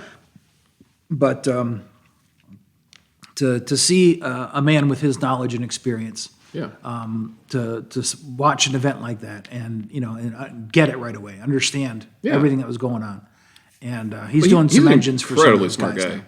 Oh yeah, insanely smart guy, and it reminded me kind of a lot of Myron. Myron had a lot less of the polish that I think that Warren has. Warren has a lot of polish to it. He's very corporate-y kind of, but still that like the raw ingenuity that you really can't teach somebody. Yeah, you can go to school and you can learn a lot of these things, but it kind of the smoky eunuch, like they just see crap in a totally different way that you never thought you could look at an issue the same way that some of these guys did. Yeah, that's the thing. It's interesting, those two people that you compare him with. I mean, Warren has had a lot more success than Myron did, but he was super focused on just one class of racing. Yeah, specialized. But Myron was a hell of a driver too. Yeah. And that was the thing. Smokey wasn't a driver. Smokey was just a car builder, if you want to limit that. but he didn't drive. Bourne does all that. You know what I mean? Yeah, he was good. He was always a great driver, as history bears out, but also a tremendous engine guy. And that's the thing is he was, and is still, one of the greatest of all time, and terrific to talk to. I do have to bring up since Myron got brought up again, I do have to. So I want to hear your version before I tell you my version. Okay. Okay. Myron had a nickname that he hated, absolutely hated, and it was called Boom Boom. Yeah. Right. So everybody, when I first started writing the book, you would approach me and said, "Hey, we need to write this book on the LT motor, the 93 to 97 Corvette engine." And I knew immediately right away working with Myron, I have nothing to contribute. This guy knows everything. And my conversation with Myron was, you just start talking and I'm going to type. That's it. Like that's that is the relationship you and I are going to have. I understand engines and I'm going to ask you some questions that are going to be pretty basic, but that's so the average person reading this can understand it. Sure. Not at your level, they're going to understand it at my level. And I think that's what makes, sometimes in my situation, by the way, help yourself. That makes my situation, I think, one of the better ways of doing it because I don't understand it. So I can explain it from a guy who has no clue what he's looking at. Sure. It's a translation. Yeah, is what you're doing. It's easy to translate. You're translating it into to every man's language. Sure. Yeah. And Myron's way up here. Anyway, somebody had said to me, like, "Oh, you're working with Boom Boom." I said, "Who's Boom Boom?" He says, "Myron." I said, "What do you mean?" He goes, "That's his nickname. You should ask him about it." And I didn't realize at the time that they were screwing with me. So I'm talking to him. I'm like, "Hey," like an idiot. I go, "Hey, why do they call you Boom Boom?" And as serious as a heart attack, he looks me square in the eyeballs and he goes, "You get one chance to ask me that. After that, we're done." I said, "Okay. Why do they call you that?" And he goes, in his own sort of way, "There's a bullshit reason, Eric. They all, I had these motors, and the motors kept going strong, and they'd kick everybody's asses and win all these races. And I had some guy in the stands go, 'Hey, Myron, when are those motors going to go boom?'" And that was his version of where that came from. But I've heard other versions of that story. Well, this is the honest truth. Yeah. I've worked for some of the best engine builders on the planet. Yeah. I've worked with many of the greatest anywhere. And there is not a single professional engine builder out there who hasn't had something let go at some point in time. Yeah, of course. It's part of the deal. It's auto racing. But if you are a customer and you have put the dough out there and for whatever reason, maybe it was a faulty manufactured part that was purchased, or maybe you tuned it wrong, or maybe you didn't maintain it the way you should have. When was the last time you checked the valves? You know what I mean? Anything like that. But inevitably, if you build thousands of engines, a couple of them are going to go. Yeah, it happens. And most of these don't have warranties. well, that's the thing. Race motors don't have warranties. Nothing on a race car does. And a lot of customers are loud, and that's the thing is if you don't make it right in their opinion to their level of satisfaction, the only weapon that they feel they have is to talk shit. Yeah. And they will. And that's the thing. And the internet has made it worse. Let's be honest. There's no question. The internet has magnified those voices. So, that's that's where that stuff comes from. Is just disgruntled and unhappy clients, because if you're completely satisfied with your high performance engine purchase, you probably won't say a word. Yeah. You did a deal and you're fine and you're happy, fine. Yep. and you've got nothing to say unless you're asked. But if it doesn't go right, that's when things get louder. So that's the problem. Is I know a lot of guys have had to deal with such things, and it's never pleasant. Right. But the successes always far outweigh the issues, and there's almost no consistency to the issues. There's always consistency to the success. Yeah. So that's what makes a great engine builder, is being able to, to look at the situation and make it right as you can. But, you always got to move on, and, that next victory, that next championship, that next world record is really where their focus lies. And if they're able to keep achieving those things, then, that's what you have to look at. You can't look at one motor that had a flawed rod bolt or something silly that, that caused it, or, inevitably the over revs are what they'll always say, I mean, you can look. You just even today look at Ferrari today in F1. I mean, how many motors have they blown up, or transmissions they've blown up this year? And it's supposed to be the pinnacle of all of motor racing. Period. No question. And they're still blowing stuff up. Yeah, it happens. Well, I mean, when you're on the ragged edge, you're pushing all the limits like that. You're not even on the ragged edge. You are like over the limit. It's almost inevitable. That's something. It's like, it's funny because it's a hot rodder's joke. Yeah. Keep adding horsepower till something breaks, and then fix that, and then add some more. You know what I mean? You just keep fixing what breaks because obviously it wasn't strong enough, right? Yeah, you find the weak point. You're always going to find the weak point, and it's just part of going fast. It's just the way it is. So that's the deal. But it's now where were we we got off track a little bit. So you went to Optima. So, well, I mean, it's all good. Isn't how these conversations happen, right? That's just how it works. You're sitting in your shop, you're having a beer, you're having a whiskey or whatever it is, and you kind of go down these little tangents, but you come right back to it. And the right back to it was, and I remember, is you were working for Optima. I met Warren. Right. You were doing these events. We were at Road America, right? Yeah. I have a wagon there too. Yep, you had your wagon. That's a story. And you don't have your wagon anymore. No, but that was that's a story into itself. That car. I got that in the magazine days. Yeah. Another guy that I'd worked with, Jason, had that car, and it was a 327 that he had in there with 2 different cylinder heads on it. It was okay. It was just a beater, It was just it was 3 different colors. It was primer gray, white, and it had black primer front, brand new front fenders on it. Yeah. And just a beater, just a get back and forth to work car. And I bought it from him. And started, upgrading, enjoying the car. I made it all one color. I made it all primer. I went to Home Depot and I bought a case of white primer cans. Yeah. And painted the whole car. And roller or sprayer? No, all spray cans. Spray can. You bought a can of. Oh, okay. I'm thinking of a bucket. No, a crate, a case of spray cans, and made it all primer white. That's funny. And then I would scrub it down with those green pads. Yeah, like a 3M pad. 3M pads. Scrubby. Mm-hmm. Yep. And that would get all the runs out, right? Yep. And then I would touch it up, and after I did this a few times, it actually ended up looking okay, but it was still primer white. So, right.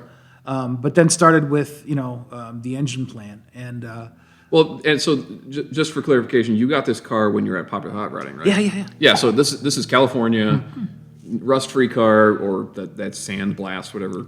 Yeah. Rust, whatever it is, that surface stuff. So you're in California, you've got this wagon, and it's a 65. 7. Mm-hmm. Why do I want to say 5?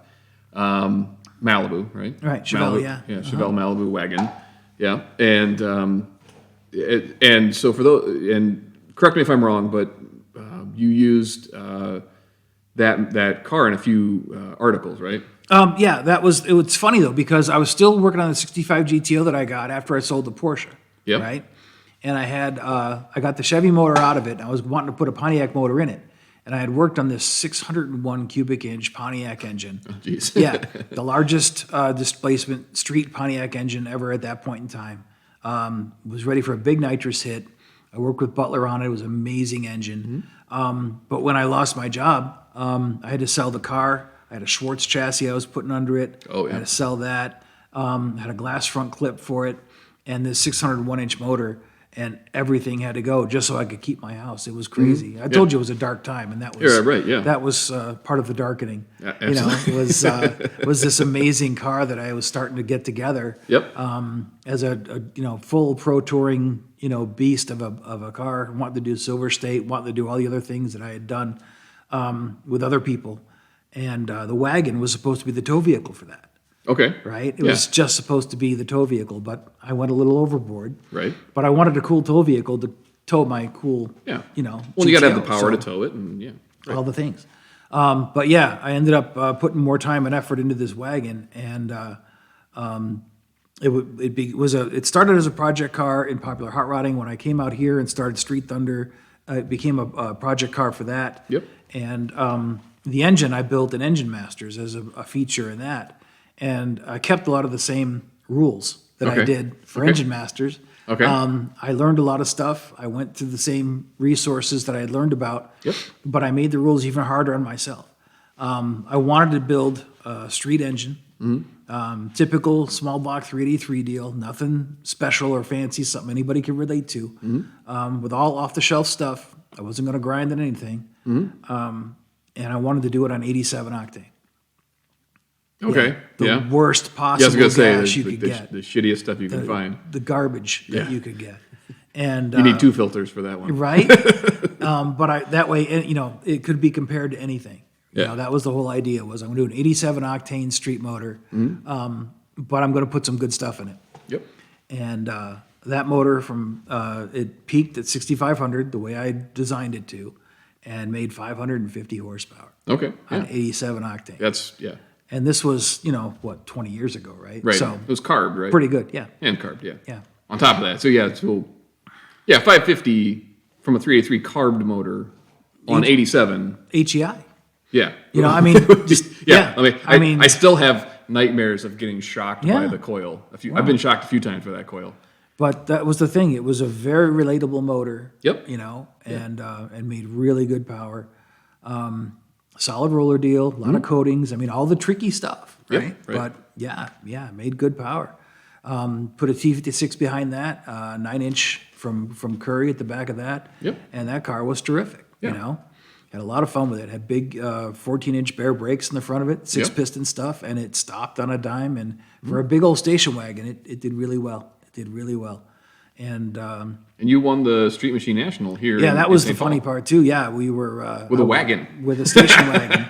Yeah, the Carcraft deal, and because Carcraft, it was funny because Carcraft was a rival to Popular Hotrodding the whole time I was in LA. Even though they're the same company. Well, almost because of that. They weren't for a long time, but then we were, and then it was like whenever somebody came out with a new car, or something like the latest creation from whoever, right? We were falling over each other to try and get that car and get it shot and get it on the cover. So there was some rivalry there. Sure.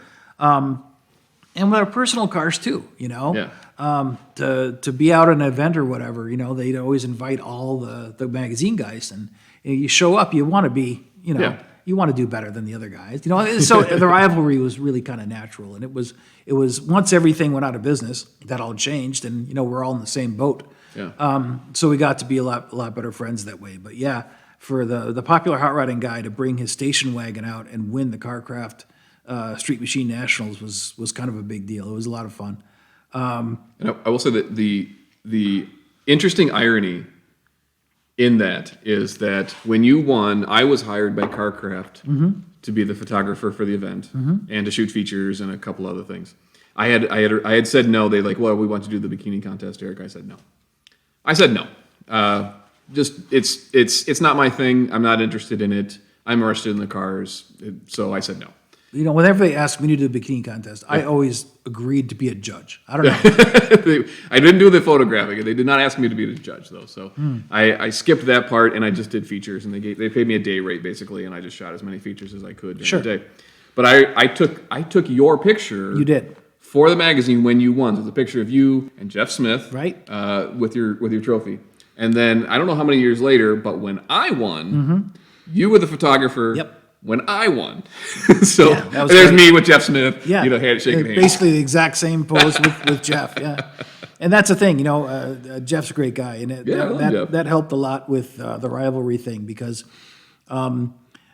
you can't not like Jeff. No, he's a great guy. You gotta everybody likes Jeff, and he's in Iowa now too. He's moved. He? Yeah, he retired from the business sort of. Moved from LA, and he's back in Iowa now. So okay. Yeah. Yeah, one of the genuinely just good dudes. Seriously, in and cars. knowledgeable, Yeah, no and question. smart. He absolutely knows what he's talking about and is a great straight shooter. So, Yeah. but and he's also, out there driving too. He's actually practicing what he preaches. There's a lot of guys who wrote a lot of stuff, but you'd never see him anywhere doing anything. Right. And Jeff was never that way. He was always right out there with us, right? Out in the trenches doing the thing. So. Well, and he was the guy who was offered the editor position many times, and from what he tells me is he turned it down a few times because he didn't want that. He wanted to be the guy in the field, getting his hands dirty, writing the stories on the actual things themselves. So that was, I think, what set him apart, because most people had wanted to kind of move up the ladder, Right. and he didn't. Yeah. He was temporary for a while in a few instances while they find somebody else, but he was never like the permanent guy. Right. Yeah. But yeah, he's still doing a lot of freelance stuff, as he should, and a lot of websites and all that stuff. And that's where that market is now. I'm still doing some of that stuff myself, here and there, and it's certainly not enough to make a living on, but it's a great hobby, so Yeah.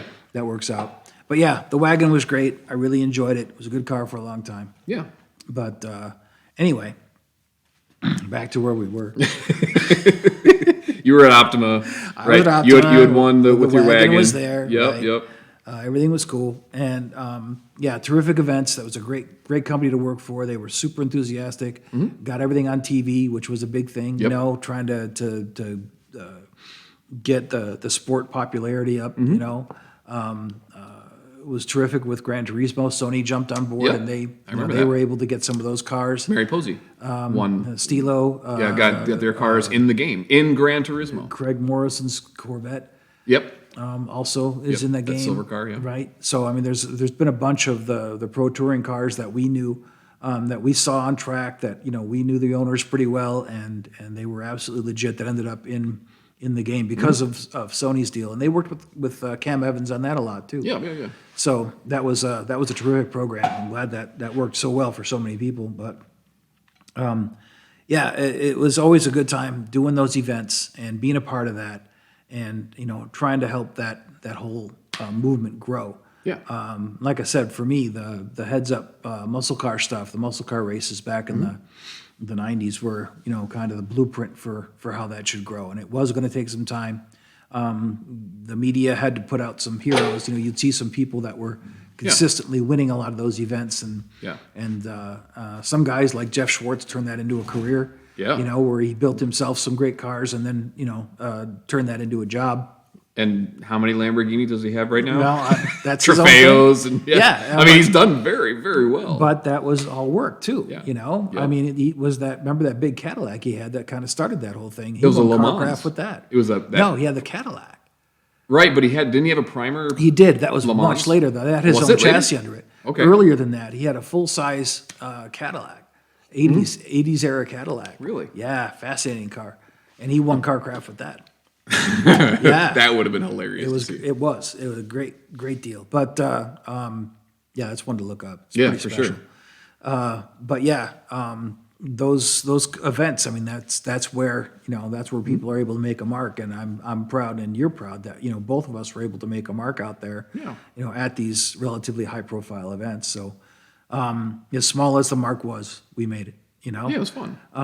We weren't able to turn that into a career, like some other guys have done, but that's okay.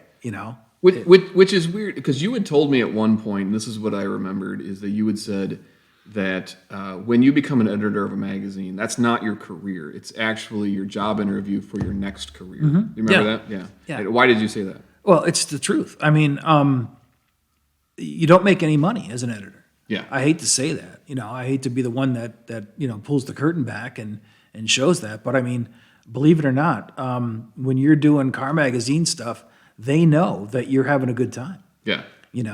And they never really had to pay guys a whole lot of dough to do that, because there's a line of guys outside that are more than willing to jump in and do that work. Now, how well they do that work, that's a different thing. Yeah. But even when you get a super talented guy that is willing to put in all the extra time and hours, sacrifice all the weekends, because believe it or not, that's when the events happen, right? So as a magazine guy, you're sacrificing a ton of your weekends, a ton of your evenings, a ton of your time to bring that story out to the people.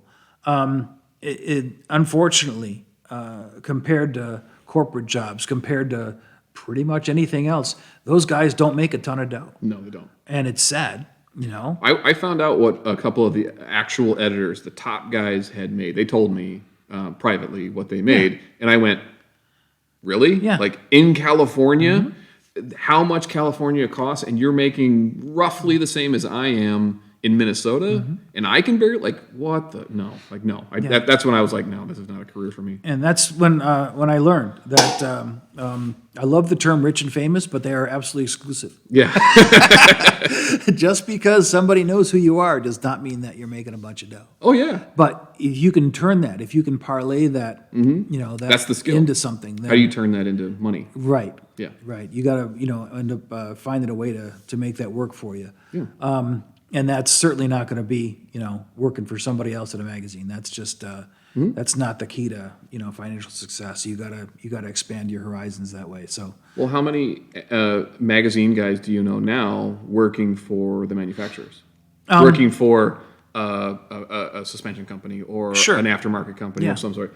They all kind of dispersed, and I know we were kind of getting there at some point, but you weren't working for a magazine at the time, and I sort of was freelancing, but there was an even darker darkening about 10 years ago, give or take, if you remember, where I'd say 85% of the magazines just yeah. poof, Yeah. like Thanos' little switch. Right? And how many hundreds of our friends? Unemployed. Nothing. Yeah. Absolutely nothing. Yeah. And that's, a lot of them, started websites. And I mean, there was just an absolute, kind of a desperation groove of, Right. Here's what I have a little bit of name recognition. I have a little bit of industry recognition for the time that I put in.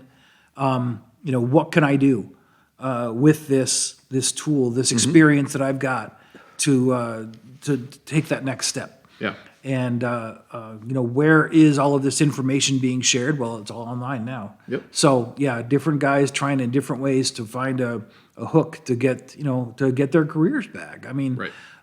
it was brutal, and that is sort of happened with me at the same time. I wasn't able to parlay any of my experience into a big media job or anything. Yeah. But I certainly had enough experience to keep moving forward, and I've tried to do that.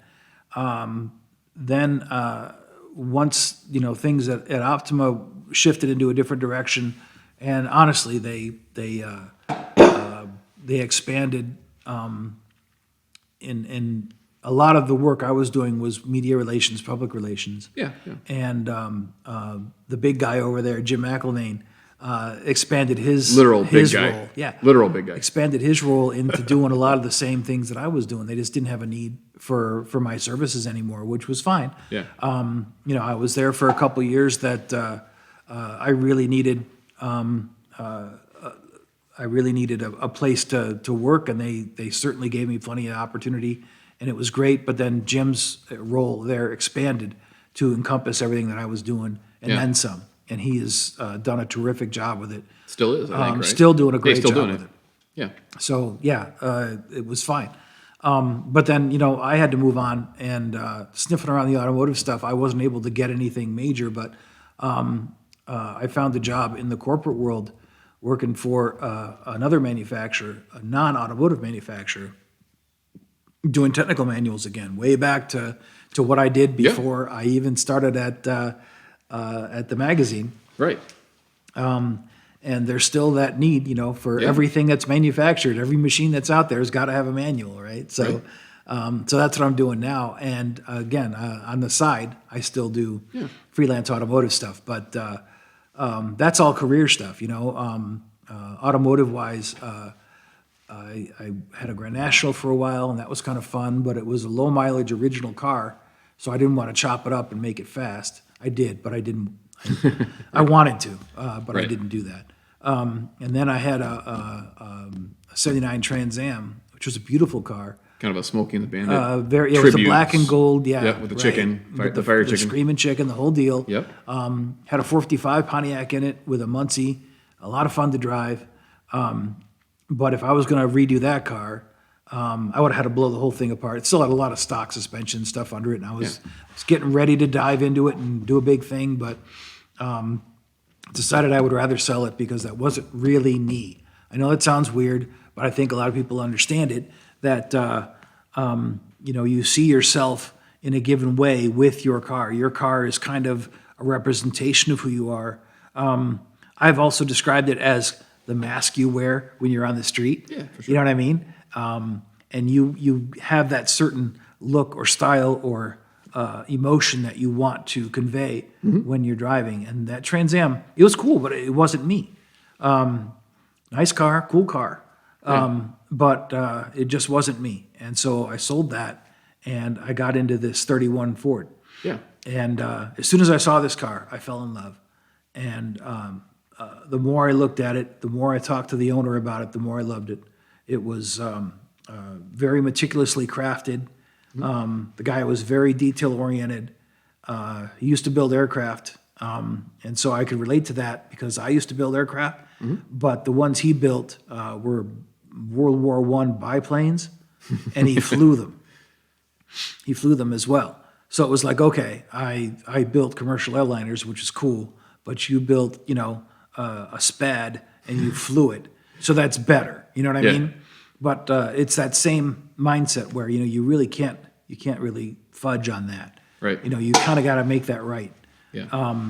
So he was like that with the car. And when he bought it, he blew it all apart and redid pretty much everything except the paint.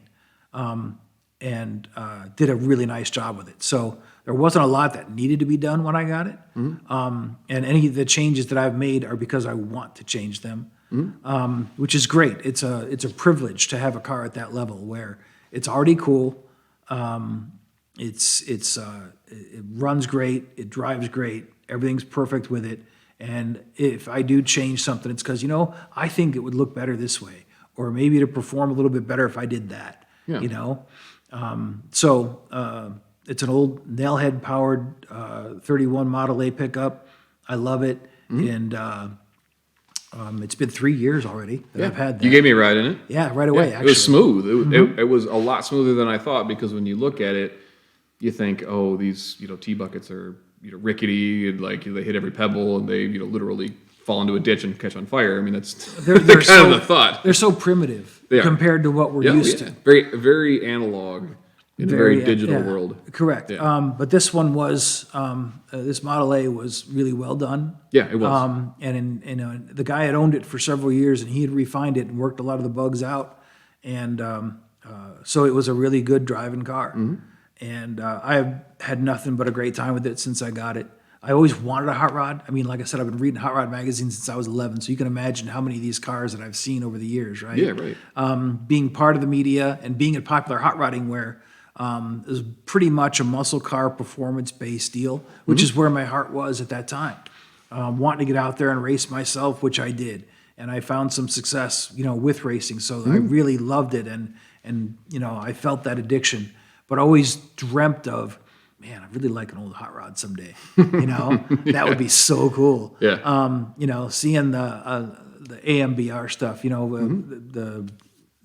The Oakland Roadster Show moved to L.A. to the Pomona Fairgrounds, and suddenly it was right in my backyard. And it was like, wow, I can, go see all these great cars. And they have such a great tradition there of having some of the historic hot rods from the past, along with some great cars that have just been finished.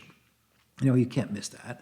Yeah. And then, going to the SEMA show for 17 years or whatever and seeing all the great hot rods there. Yeah. Because they keep them all together on Hot Rod Alley, so you've always got this terrific collection of traditional hot rods, and seeing that come back as well. That was kind of in the 90s, when the traditional hot rod movement kind of came back with, with the rockabilly music and all that stuff, and being a part, of that as well is just so cool. I really always wanted that. I wanted that that hot rod of my own, and this one it checks all the boxes, man. It's got all the cool stuff. And I have found some more things that I want to do to it. It's got 6 carburetors on it now, which is so cool. And it runs great with those carbs. but I found an old Hilborn stack setup for that nail head. Yeah. And I want to go ahead and get that all put together and make that functional, with EFI and stuff, and be able to bring a different level of cool and performance to that old nail head and to the car in general. So, yeah, I haven't stopped, man. I mean, it's one of those things that, it's been a lot of years that I've been into this stuff, man. Yeah. More than 30 years now that I've been playing with old cars and making them better, making them faster, making them safer, making them handle and stop and do all the things. And I've been able to work with some of the best people that have ever done it. Yeah. I've been able to meet some of my heroes. I've been able to have friendships with legends before and after they became famous.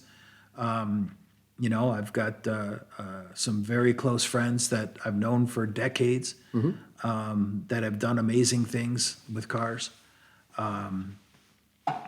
It's been a terrific experience, and I've got a family that supports this stuff. They let me do whatever I want to do. It's great, and I'm really happy that this is a passion that I've let drive me. Yeah. And help make my decisions, and I've been able to learn a lot from it over the years and make some great friends. So, yeah, it's been cool. It's been really cool. Yeah, and even your career now is related of sorts. There's engines involved. Oh, it's there's still technical. gasoline. Yeah, it's still technical. Yeah. Yeah, and you've told me that the pay is pretty good. You're able to have a comfortable. Nobody gets loaded on cars. I mean, unless your name's on the door, nobody gets rich, right? But you're able to make a comfortable living, have some fun activities that you guys do, go on vacations from time to time, and make a thing of it. And so I think that's it's still there, just slightly. I wouldn't say once removed, but sort of just in a. My role has changed. Okay, Yeah.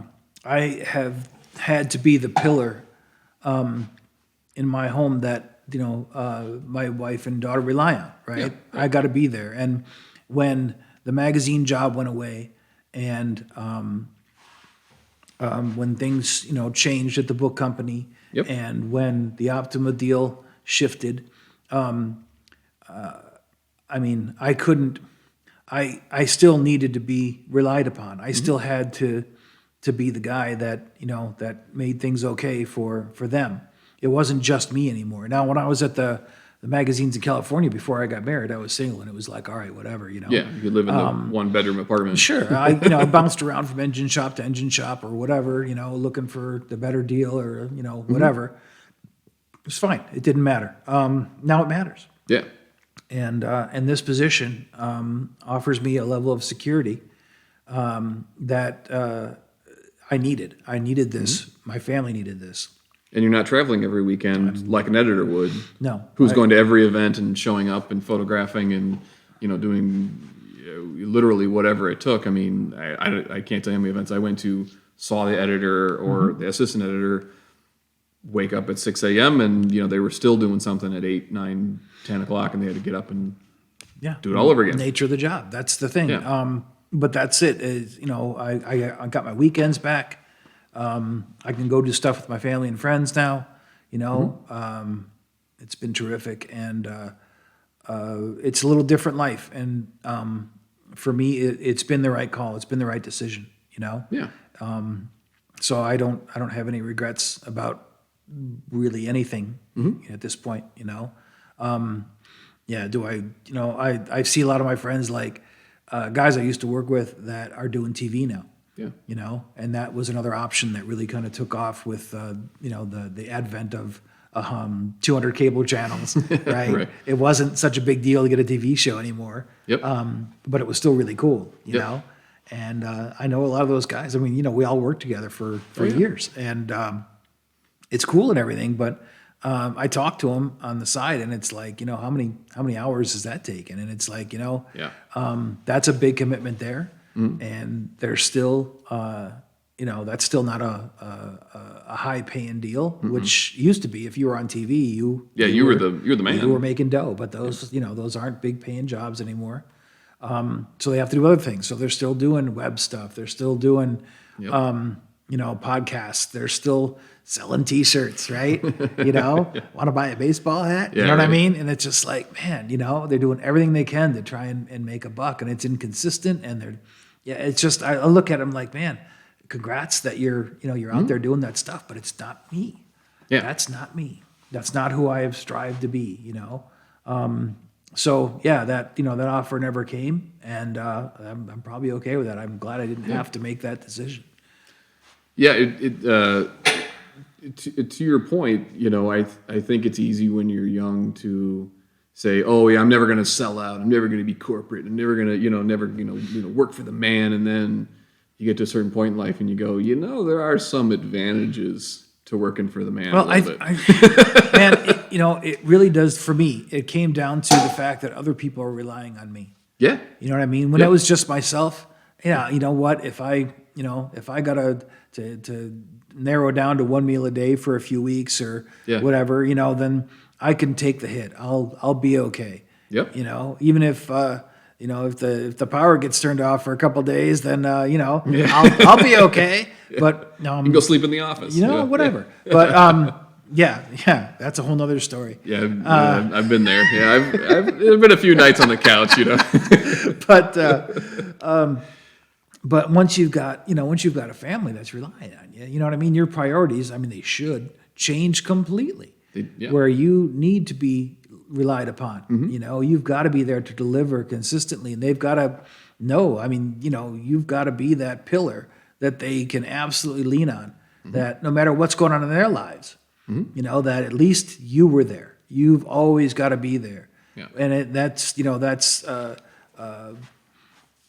emotionally. You've got to be strong, and you've got to be the one that doesn't break, that doesn't crack. You've got to be there financially to support, their needs and stuff, and all the other things you don't even think about, keeping the power on,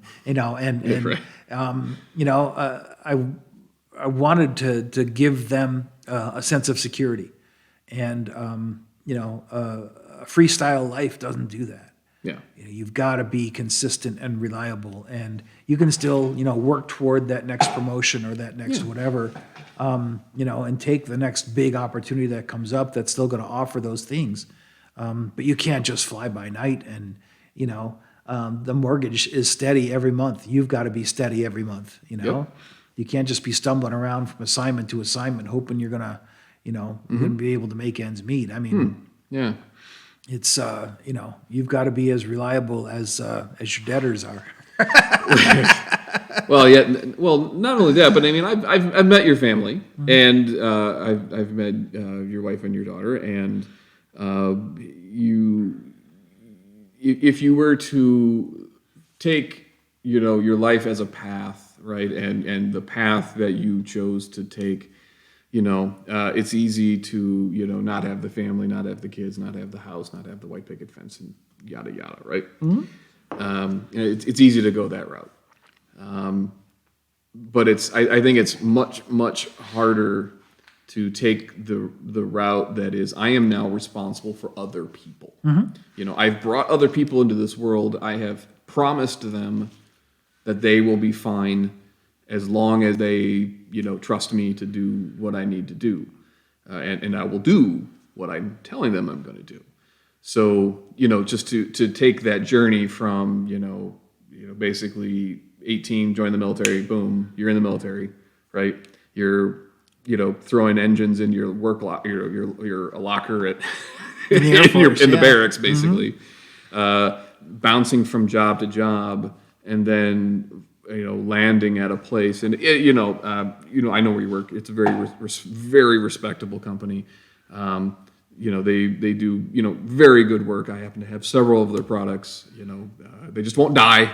In my garage, and but to go from that to this. Okay, so where you're at today. If you were to look at yourself when you were 18 and you joined the military, what's your thought and reaction when you look at now and go back 40 years? the biggest part of that, I'll say the biggest, one of the biggest parts of that is knowing, for better or for worse, that when I left home at 18, there was no net. Yeah. You know what I mean? Yep. I knew a whole lot of folks that had the freedom to stumble through and try a bunch of different things, knowing that if this doesn't work out, I'll still be okay. I can go home. I can go home, or my folks will, Yeah. be there for me. They'll send me money. Never. That was never an option. Never an option. Burn the boats. The If boats I- were burned. Yeah. And it wasn't in an evil way. It Yeah. wasn't in a negative, bitter way. It's just a fact. It's Yeah, just the way we're not blaming it anybody was. here. Yeah. Right. Yeah. It's just what happened. It just is. So whatever I was going to become, I would have to become on my own. Whatever chances I took, for better or worse, gamble, win or lose, that's what I got. Yeah. So I was really close to being homeless a couple times. Sure.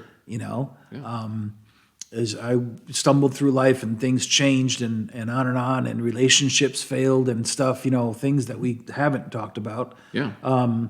That all happens too. It wasn't just, just me alone. I mean, there's been other relationships that came and went and terrible things that happened and people that got hurt, all that stuff. But I mean, there was never a net, Yeah. and I know that a lot of other people go through that too. And I respect that because of that, knowing that if this fails, if I do this and it doesn't work out, I am so screwed. I am so screwed. Yeah. But that's the thing, that's the beauty of taking the big chance and making the big move, is that, this might work out. Yeah. And if it does, it's going to be great. And a lot of the gambles that I've taken, the chances that I've taken, the moves that I've made, have worked out pretty well. Yeah. All points considered, But there's been some that were not as good. But that's okay, Chin up, chest out, keep moving forward. Yeah. Stick with it. I knew that I had some talent. I knew that I had some drive. I knew that I had some durability, that I could suffer for a little while to get to where I needed to be. Yeah. And all of that has paid off over time. All of it has worked out. I don't have too many friends, but the ones I've got, I trust absolutely and completely, and that is way worth it. You know what I mean? Yeah. I remember you had sent me a message once, like, Eric, if you ever need you get one, but if you ever need to bury a body, call me, no questions asked, 3 a.m., it'll be the secret till the end of time. That's it. And I remember that going, okay. Yeah, we're good. I remember laughing at it, thinking, it's good to have, in my back pocket. You want to pass that over there. You got to have that guy. Yeah, right? And I will say, it's been, I have had, I think we started this conversation with, there are a lot of people who I know in a lot of really weird areas of life, and they all kind of have this thread going through them, right? And the thread is that they're friends with me. And then, for my birthday, if you remember, I brought all those people together, and the coolest thing happened. People, since there was only 2 of them, I only invited 2 of each kind of weird group that I have. You couldn't just kind of stick to one group. You kind of had to co-mingle. So the nerds were talking to the pool players, and the pool players were talking to the car guys, and the car guys were talking to the wood guys. And there was this kind of just kind of mix of it all, and there's this one combining factor, right? So I'm going to ask you the question, and maybe you don't have an answer, and that's okay. But the question I love to ask people is, especially when I was doing this full time as a gig, was if you have a thread in your life that combines or kind of runs through your life, how would you describe it? A red thread that from the day you were born to today connects everything you've done. Do you think you can articulate what that is? Yeah, absolutely. A couple little factors, but basically it comes down to passion. The that's always driven everything. I didn't, for better or worse, I didn't do what other people told me to do Sure. in a non-professional environment. I followed my passions, right? No one laid out a plan for my life and said, if you do these things, you'll be successful. Yeah. So I just followed my heart, you Okay. know? Yeah. With relationships, it wasn't about somebody's social background or whether or not they had dough or whether they were a supermodel. It's what kind of passion that they had for me or for what we had together or whatever. And all of my professional decisions have been based on what I'm passionate about. Yeah. So that's the thing, is that I feel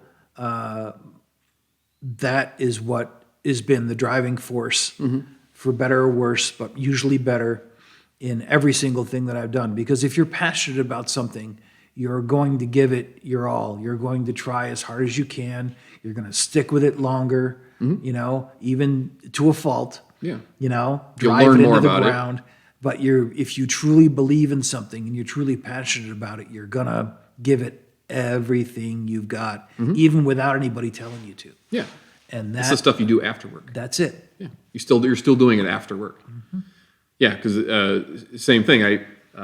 So I would say, live a passionate life. Yeah.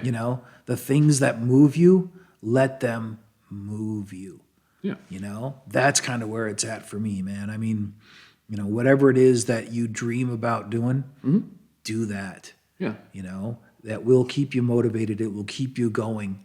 I mean, I'm not passionate about accounting. I could never do it. I could never be an accountant. Sure. But if that's what floats your boat, by all Some means, people do are. it. Hey, I get it. That's who should be doing it. Yeah. They They just have a mind that goes right to That's it. Then that is not me. things in order. That is not me. But but if something's wrong with our hot rod, by all means, give me a call. We right. could. I'll stick with it, and we'll figure it out. Yeah, right.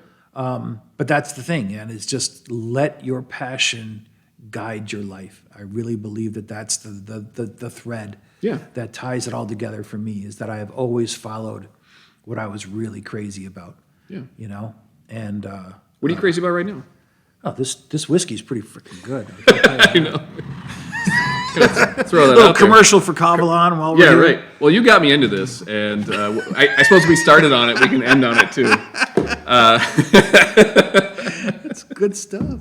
This has actually been very tasty. And so I don't know if people have been following along, and if you're watching the video, it was close to up to about here when we started. So I think that's a fantastic place to kind of wrap things up. Hey, I will say this. I know it's a long drive to come here, and I know it took a good chunk of your Sunday to come out and do this, but I hope and the future people you have in your life can come back and see this, understand who Scott Parkhurst is, and maybe in 100 years, 200 years, they can come back and go, oh, that's where we come It's from. that video that's linked on Ancestry.com. Yeah, that's right. Ancestry. Hey, man, it's been fantastic. Thank you so much. Appreciate it. I appreciate the project. Yeah, I think it's cool. we'll see how it goes. Yeah, absolutely, no question. And if we ever have to annotate and do a little extra or we're pretty much focused on career here, Yeah, which is fine. That's the thing that kind of brought us together in the first place. yeah. But we don't have to. We can focus on that's anything. it. We could talk about anything, and this is I don't want this to be the absolute hard blueprint for what other people decide to discuss. I know that some folks are again let your passion guide you. Let people's passion guide them on what it is they want to talk about, and I'm confident that you're going to have something really strong here. Yeah, the idea is that people will come and tell me whatever they want to tell me. When I was in mental health for many, many years of my life and my career, speaking of careers, that's what I would just, what would you like to talk about? And then just let them tell me. And if they want to talk about careers, that's great. If they want to tell me about the family, that's great. They want to tell me about work, they want to tell me about their hobbies, it doesn't really matter to me. So it's the whole idea is, what do you want people to know about you in 20, 30 years, 50 years? We're all not going to be here at some point, right? So what's your legacy, and how do you want people to remember you? they used to do an exercise with people where I would ask them to write their own obituary. How do you want people to remember you? And several people either moved out of state immediately after that, or they changed their career, or something major happened because they realized they were not living the life they thought they wanted to be. Exactly. Yeah. My hobbies and my careers have been able to interlink for a long time, and that's a life worth living, where what you want to do is ended up what you get paid to do, and that's what it's all about. So I appreciate the opportunity. Yeah, thank you. And thanks for being the guinea pig, the first one. Right. Hopefully it'll get better. Well, yeah, that's it. But that's it. I love the format. I love the concept. And as always, I'll support whatever you're doing. Appreciate it. Thank you. You got it, brother. All right, thanks. Let's turn this bad boy off, and let's hope that it